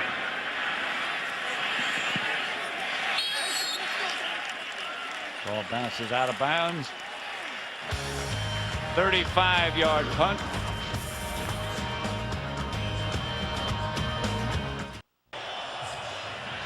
For the 5th straight time, the Dolphins begin this offensive effort inside their own 20-yard line. You know, I like the way you put that, Pat. You didn't say begin this drive because they haven't had it. You said offensive effort. I thought that was very well put. Thank you. Very observant. I thought a long time. I'll bet. Feely back to throw it. Pass is caught by Gordon. Brian Simmons wrestles him out of bounds. That was a better job on that play by Wade Smith, number 74. Yes, indeed. Squared himself up on Justin Smith. If you're the Dolphins, you've got to move along with a little bit more pace right now. You can't be taking a lot of time in the huddle. There's 8 minutes to go in this ball game, and you're down by 2 scores. 2nd and 4.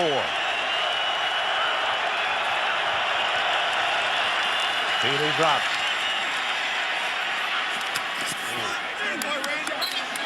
Flag on the play as the pass was complete to McMichael. Williams, the defender. This will be on the defense. It's going to give them a first down. They had it anyway. They had it first. How long has it been since they've had a first? 5 drives, I think. Well, been a while. 4 or 5 drives, I'm pretty sure. Oh, excuse me. First drive of the half. They had a first down. While the quarterback was still in the pocket, illegal contact, number 40, defense. That penalty is declined as a result of the play. Is a completed pass and a first down. Line of scrimmage now to 31. Mario Williams, the rookie, 2nd round pick. No backs. 4 wideouts. Quick pass. Lamar Gordon. Boy, did he take a shot. As soon as he caught that, 3 guys stopped him dead in his tracks. And what's amazing, 2 of the defensive guys went down, and Lamar Gordon was still standing. Watch this. Catches it. Bam! Here comes the 2 of them. Both of them go down, and he picks up an extra yard. Dwayne Clemens. was one of the big guys that went to the ground. That's his 7th reception. Gordon better as a receiver than a runner. And that statement's still true. A handoff to Gordon, who lost yardage. Rashad Bauman, number 21, who is a corner. They had him on a corner blitz. And again, there's a corner in the backfield as the ball carrier is getting the ball. Take a look at this. Here comes Bauman. Look at here, right here. He gets the ball. Gordon gets the ball, and he's hit. Now, Bauman didn't make the tackle. He didn't have to. He sure stopped his progress, though. Oh, yeah. 3rd and 10 at the 31. Here comes the blitz up the middle. Feely. Incomplete. Williams on the coverage, and here comes Matt Turk to punt it again. His 10th punt, which is 1 punt short of a Dolphin record. Well, let me tell you something. Before this game, Joe and I were watching him. He punted for over an hour, and I don't understand why punters do that. I mean, he hasn't really hit the ball well, except on the first try. His leg is tired. Vijay Singh, the #1 player in the world, practices all the time. He doesn't seem to get tired hitting golf balls. Matt Turk doesn't look like he's getting tired kicking football. Some guys have different habits. Room up the sideline for TJ. Hushmanzada. 21-yard return.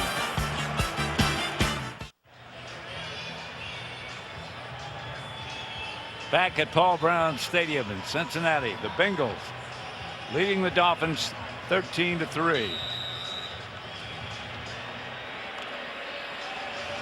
A tough night for those in white. Randy McMichael playing with emotion. 13-3, 5:58 left. Oh. Junior, say ow. Say ow. I can promise you that the Bengals will not run against Miami's defense. Jim Bates, their coordinator, is going to put everybody up at the line. They've got to force them into long yardage situations. Their junior just runs right through the gap and makes plays. I mean, this is what Junior's been doing for 12 years, 13 years. Say ow. 65,705 in attendance tonight, a Bengals record at Paul Brown Stadium. Palmer back to throw it. Throws low.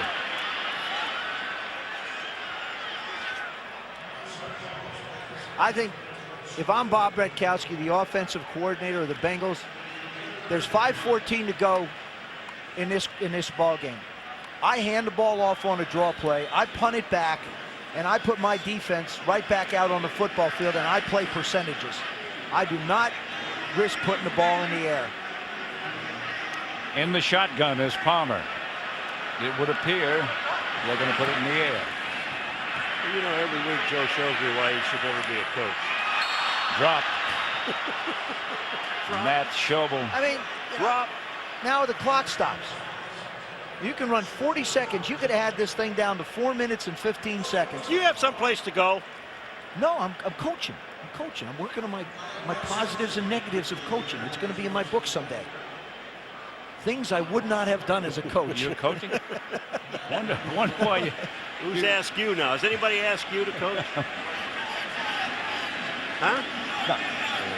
Besides that, Cincinnati scored on defense to put them out on the field. That's a great point. Short kick. Right foot lets it bounce, and it takes a Miami bounce back toward. This will be their best field position in a long time. The Dolphins, 15 yards net. Who was Sunday's stud? Who had today's top performance? Well, you picked Aaron Brooks, the New Orleans quarterback. I beg your pardon. Michael Vick, the Atlanta quarterback. Aaron Brooks was second. Why not? He had 100 yards rushing, and that's what you expect out of Michael Vick and that offense. Obviously, they haven't saddled him up. They let him go. And he can go. Here's Feely. Nothing doing. Boy, I tell you, Nate Webster, you talk about playing a magnificent football game tonight. Nate Webster has done that. Number 52, the middle linebacker. This guy has been all over. Take a look at here. He's waiting on Randy McMichael down, and he really thought he had it. He should have had that ball. All three of these linebackers have had shot at interceptions. Brian Simmons got one. Kevin Hardy had one early, a shot at it early, and Nate Webster on that one. Feely back to throw.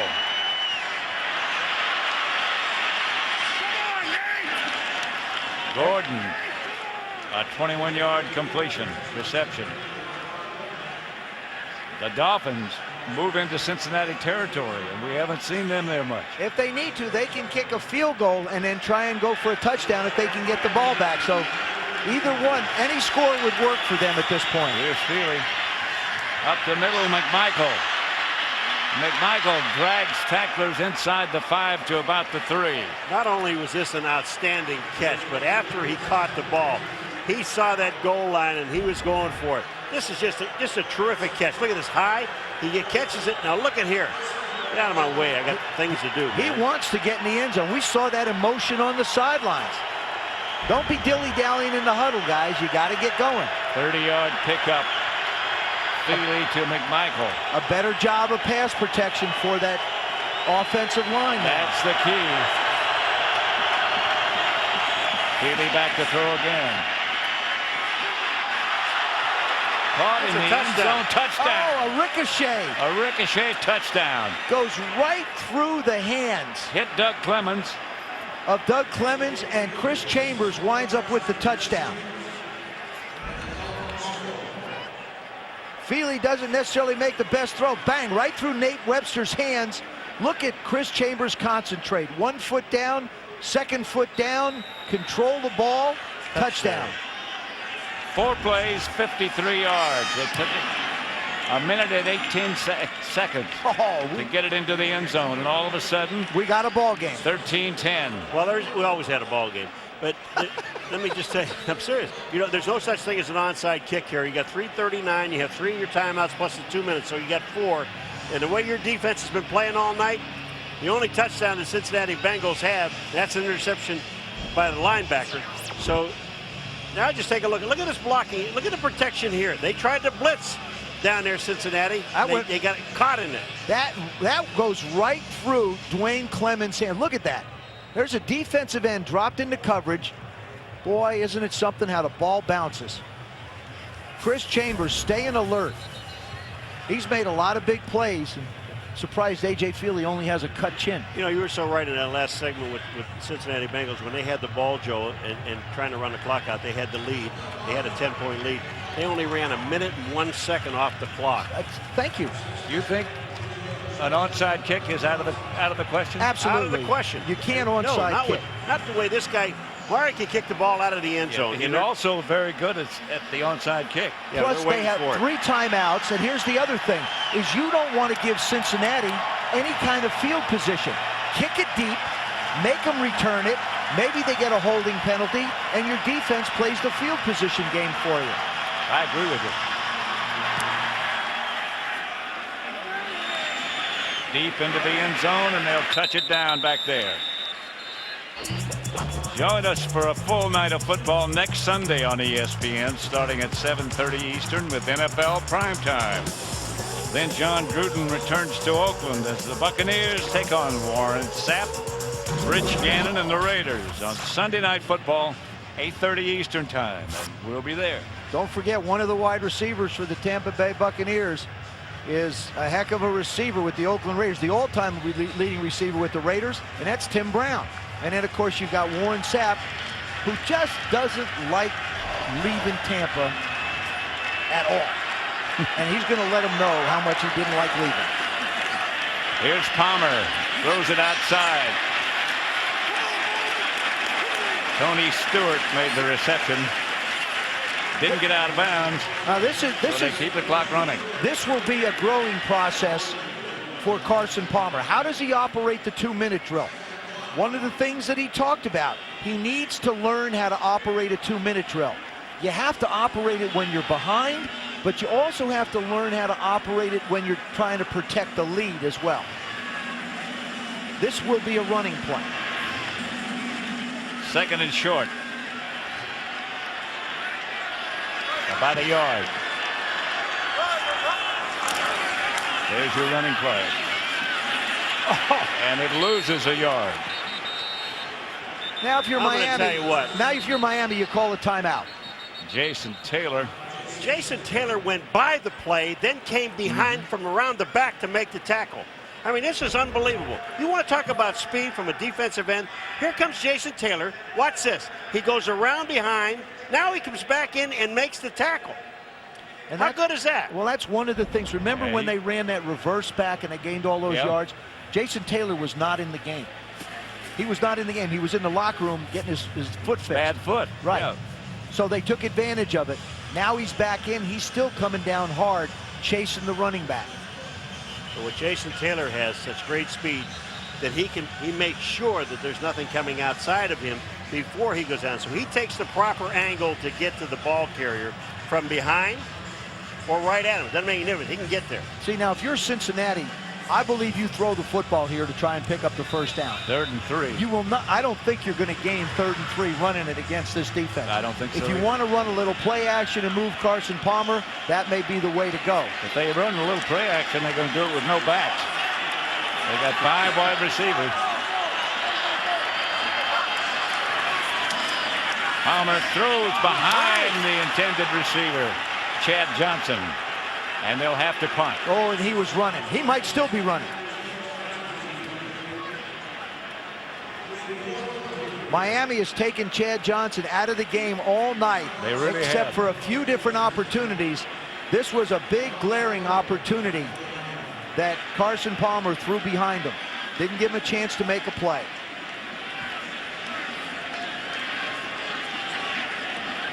Chad's got no catches this half.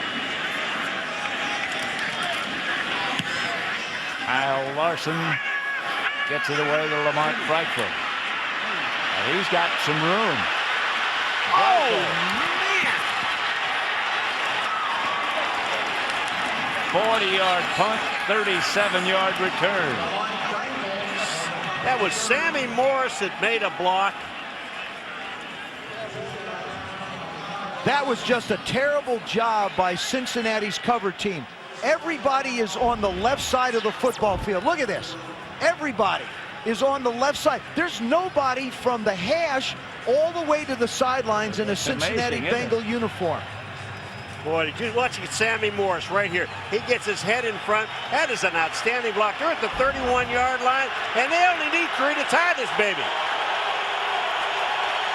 And 7 puts them ahead. How about that? I figured that out by myself. Way to go, Notre Dame. They've taken over at just outside the 30. Feely threw the ball down. Well, let me tell you the difference. They want intentional grounding. The difference in this series is that when Miami went down the field the last time, they played zone. This time you see, here come the blitzes again. Now that's not intentional grounding because he was trying to throw while he was being hit. So it is an incomplete pass. Stops the clock with 2:27. Rashad Bauman and Nate Webster both coming at him. 2nd and 10. They're at the Bengal 31. I think you come again. You got to go after him. They're showing it. Feely. Flag on the play. The pass is incomplete. That'll be delay a game. A.J. Feely did not get it off in time, and he's darn lucky. And Chris Chambers and A.J. Feely just are not on the same page when it comes to routes. Delay of game. Offense. 5-yard penalty. The foul occurred at 2:27. Thank you. You know what? That doesn't matter, because I believe they're in close to 4-down territory if they have to try and pick up a first down. Or all you need to do is get 10 yards to put Olindo Mare in range for a field goal. Well, they're going to have to try to pick up a first down. I'd go to the big tight end as fast as I could. Mare needs to be closer. Here comes that blitz again. Feely throws. Pass complete. That's the same route they ran the last time, except Marty Booker was on the inside this time. Darius Thompson made that reception. Now, I would let this go down to the 2-minute warning. I would not be in a hurry to try and run a play.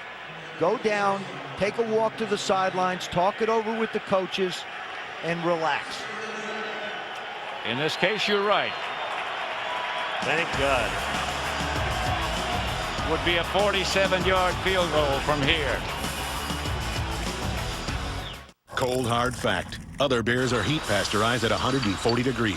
Coors Light is always frost brewed at an icy 34. Why? Because we know you love cold beer. Coors Light. Our goal, the coldest tasting beer in the world. People everywhere are experiencing a breakthrough.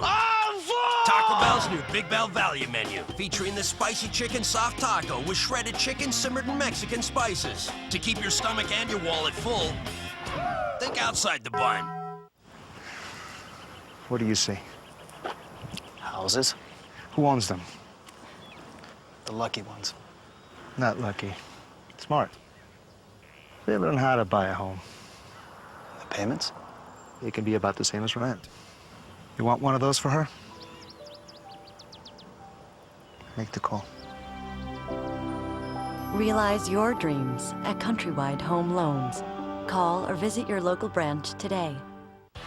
A lopsided matchup here in the long jump. Taro Basha was facing a Toyota 4Runner. Bosch's final jump, Kenny, 26 feet 8 inches. The 4Runner's leap, as you'll see, is not 26 feet 8 inches. No, no, no, no, no, no, no, no, no, no, no, no, no, no, no, no, no, no, no. 2 feet 3 inches, Kenny. That's what it measured out to. Man in the hat says that's not very good. It's really not that far at all. No.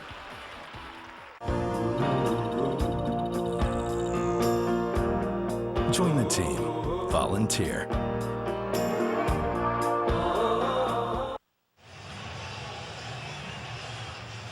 Stay tuned for Sports Center coming up next with Linda Cohn and Scott Van Pelt.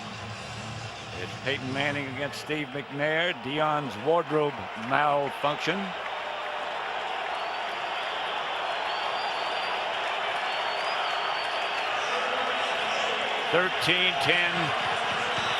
Cincinnati. I think you have to keep coming.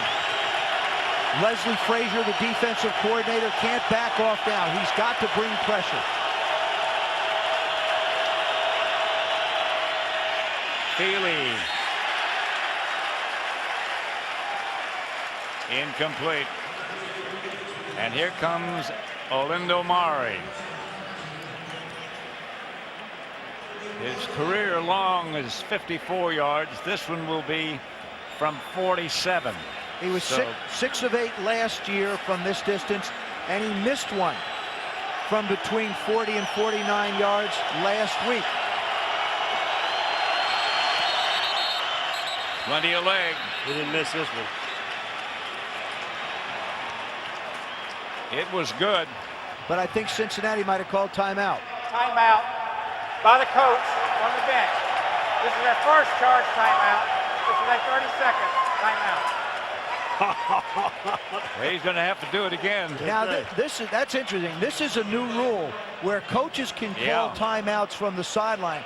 Marvin Lewis waited till just before the ball was snapped, and he called for the timeout. Sneaky. He's watching. Okay, now, timeout.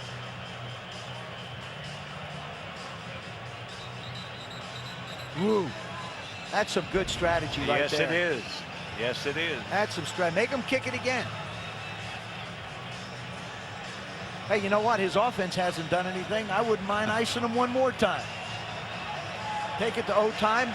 Take it to OT, and maybe he doesn't make it. Well, he made it once. He made it again. No timeouts that time. And he hit it again. We have a tie.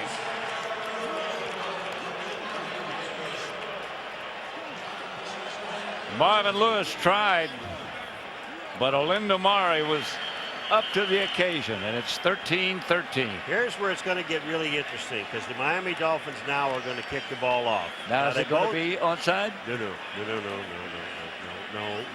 You don't want to See, give them the you ball respect at the it. 40. See, you respect him so much. You don't say those nasty things to him like you would have said to me if I'd have said. Well, that. he said Calm down no. for a minute. I'm just saying the interesting thing here is the Cincinnati Bengals are going to have it with about a minute and 48 seconds, 45 seconds. They have 2 timeouts. They got to let this kid throw the ball. Yeah, I think you have to let him throw the ball. Because if you don't, Miami's going to, if you run the ball, Miami's going to use their timeouts and make you punt it. We already know that Alindo Mari can kick it at least 40, so 50. So you have to try and pick up a first down or try and score to get this thing in. I mean, it's into overtime to have a shot at winning it.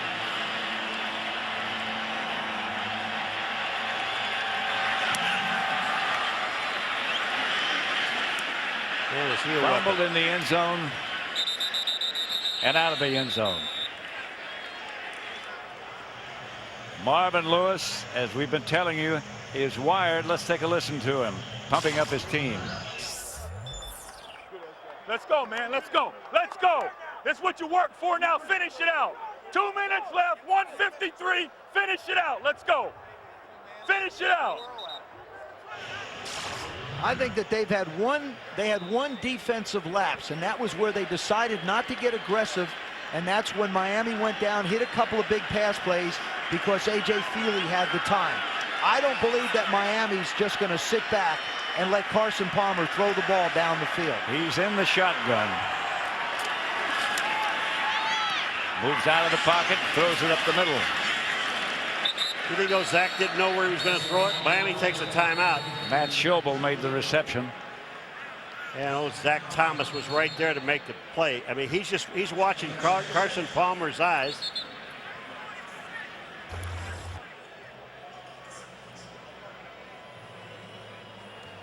Shane Graham in the pregame from 50 yards out, so he's got adequate strength. Means they have to get to the 33, and Cincinnati in this second half has not moved the football much at all. And they haven't necessarily gotten conservative, but the Dolphin defense has come up with big play after big play.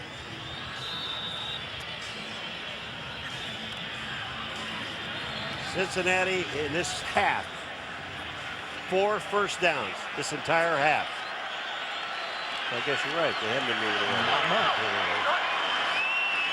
Palmer back to throw. Scrambling and throwing. Boy. And bouncing. Well, he'd have been better off taking the sack because the clock would have stopped and made Miami take their final timeout. This way, he throws the ball and the clock stops. Here's the situation. Miami, they're just coming with 4. Actually, yeah, 4. And then he throws the ball away. So he did him a favor. Miami gets to save one of their timeouts. They only have one. 3rd and 6 from their own 24. I think you've got to come with pressure again. Well, you know you're going to see Junior Seau. Palmer throws. Oh, big throw. Big throw is right. Big catch, big throw. T.J. Houshmandzadeh goes up and gets this one. Inbounds and then out of bounds. Out to your right. Miami doesn't roll. He goes up behind the corner and the safety. Makes a big first down. Got the feet down.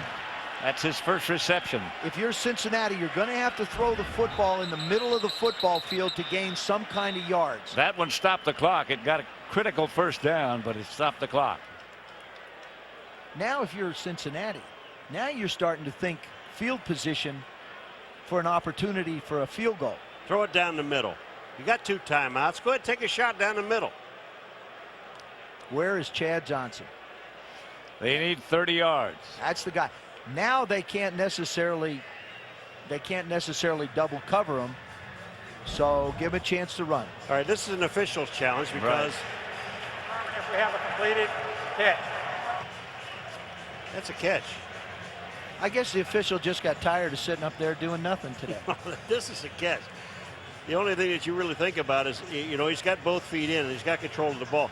If he had to hold on to the football. If he loses it there, it's not a catch, but he didn't. He held on to the ball. This should not take very long. Walt Anderson, the referee, will be back very shortly with our verdict. And Paul, you say the call stands as on the field, right? Yeah. This is easy. Of course, is not a coach's challenge. It has to be done from upstairs. Last 2 minutes. I think it's a critical game for both of those coaches. Dave Wannstedt can't start 0-2. New England's 2-0 in the division. The Jets are 2-0 in their division. Certainly Marvin Lewis, you go 0-2 in this division. You've got Cleveland 1-1, Baltimore 1-1.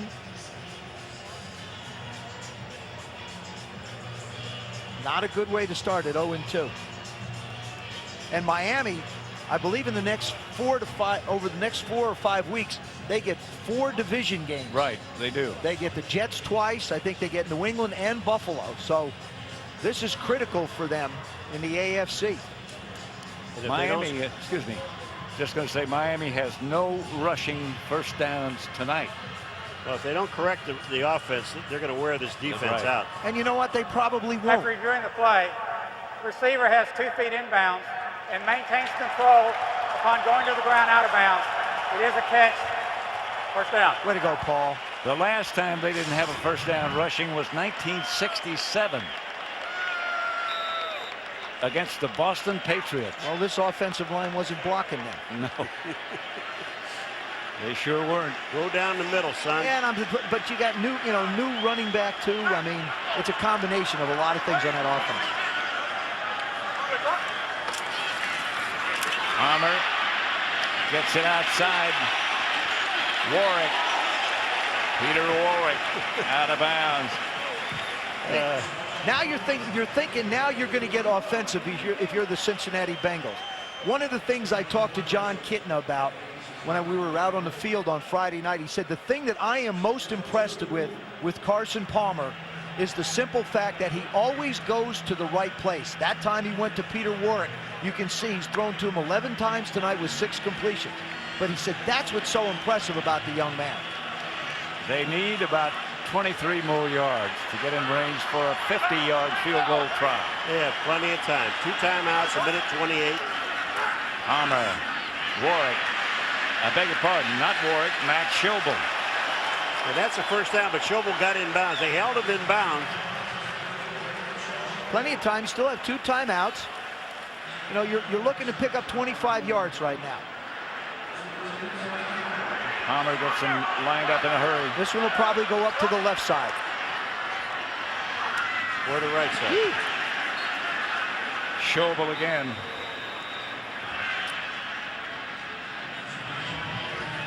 Man, that was Will Poole. Yeah, he's hurt. Yep. Well, they're running out of corners.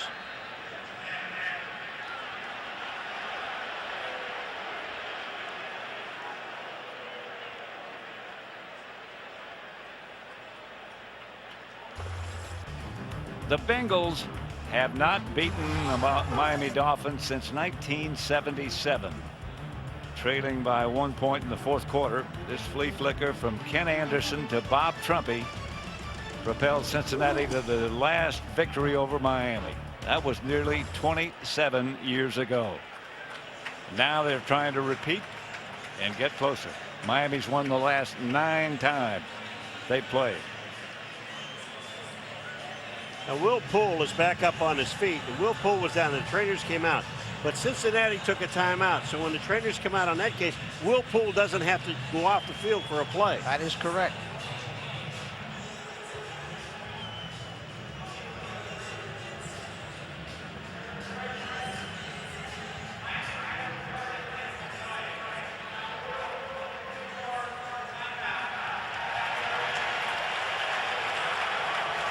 The 25 yards rushing allowed by the Bengals defense tonight is their 2nd lowest in the history of the franchise. And Will Poole has gone off the field. Yeah, because what they did is that they didn't charge Cincinnati with a timeout. They charged Miami with the timeout, the injury timeout. Inside 2 minutes, if a player goes down and has to have trainer assistance, you lose a timeout. And, you know, at this point, to be honest with you, Dave wants that. It doesn't really matter to his football team at this point, because their biggest concern now is making sure Cincinnati doesn't pick up a lot of yards. But it still gets that timeout goes back on Cincinnati's side, so they still have 2.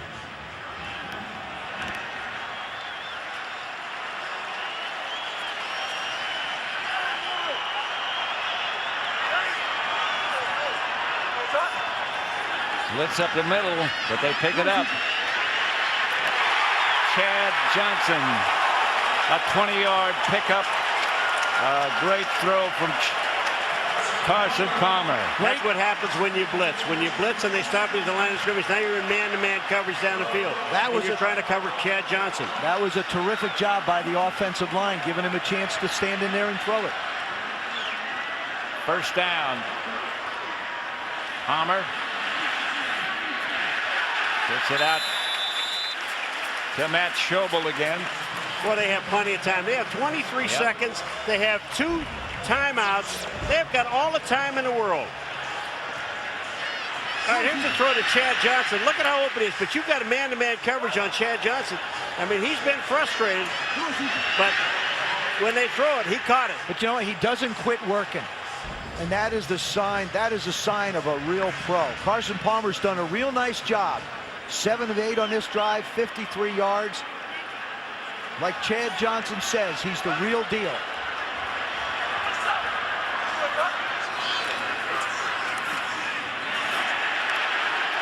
Johnson gets him closer. Kenny Watson, I beg your pardon, not Rudy Johnson. Now, Carson Palmer's looking at the sideline. Yeah, he wanted to take a timeout because they have 2 and run another play. But they're not going to do it. You should take it sometime. They ran it down to 5 seconds, took the timeout.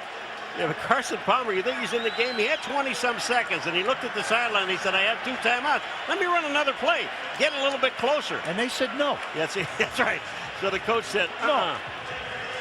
That's why we paid his field goal kicker, Graham. From here, it's going to be about 39 yards. Shane Graham was 10 for 10 last year from this distance, inside between 30 and 39 yards. He only missed 3 all last year. The redhead, man. Redheads can kick. However, he missed from 38 yards earlier in this game. That's right. I love it when they throw wide the right. You know what? When Pat comes in with the however. when he says however, I know I'm going to be corrected. It isn't good. I know I'm being corrected. All right. Well, it's not a correction. It was a fact. It was a correct fact.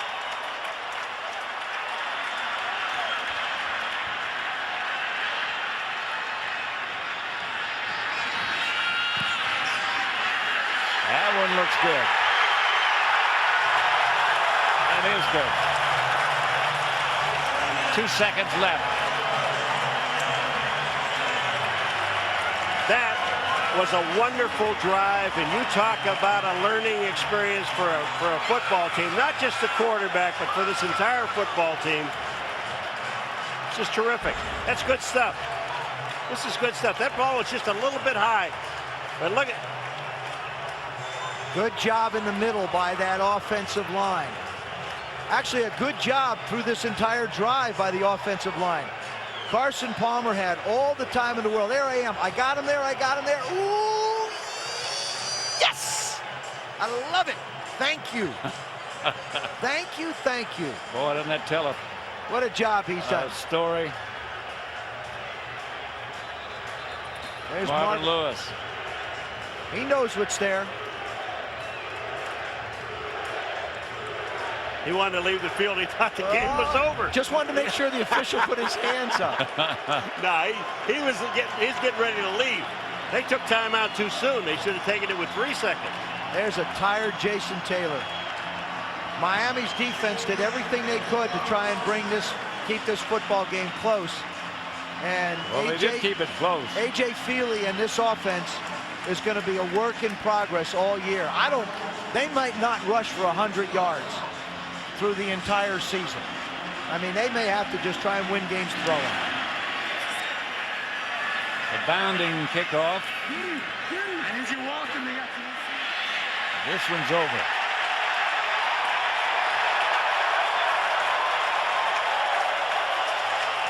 Marvin Lewis headed to the center of the field, shaking hands with Dave Wannstedt. A hard-fought 16-13 victory for Marvin Lewis, the Cincinnati Bengals, and Carson Palmer. Let's go down to Susie Colbert with Marvin Lewis. Well, fitting it's the Bengals. You had to scratch and claw. What does this say about your team? Well, we have a hard time doing things easy, so we like to work, and it's a 60-minute ball game every time we play it. Just proud of how they finished it, and when we had to move it, we moved it. How impressed are you with Carson Palmer on that final drive? Well, he continues just to play within himself and not try to do too much, and that's what we need right now. Thanks, Coach. Thanks, Susan. All right. Final score, Cincinnati 16, Miami 13. Stay tuned for SportsCenter coming up next. For Joe Theismann, Paul McGuire, Susie Colbert, and our entire ESPN crew, Pat Summerall saying good night from Paul Brown Stadium in Cincinnati. This has been a presentation of ESPN, the worldwide leader in sports.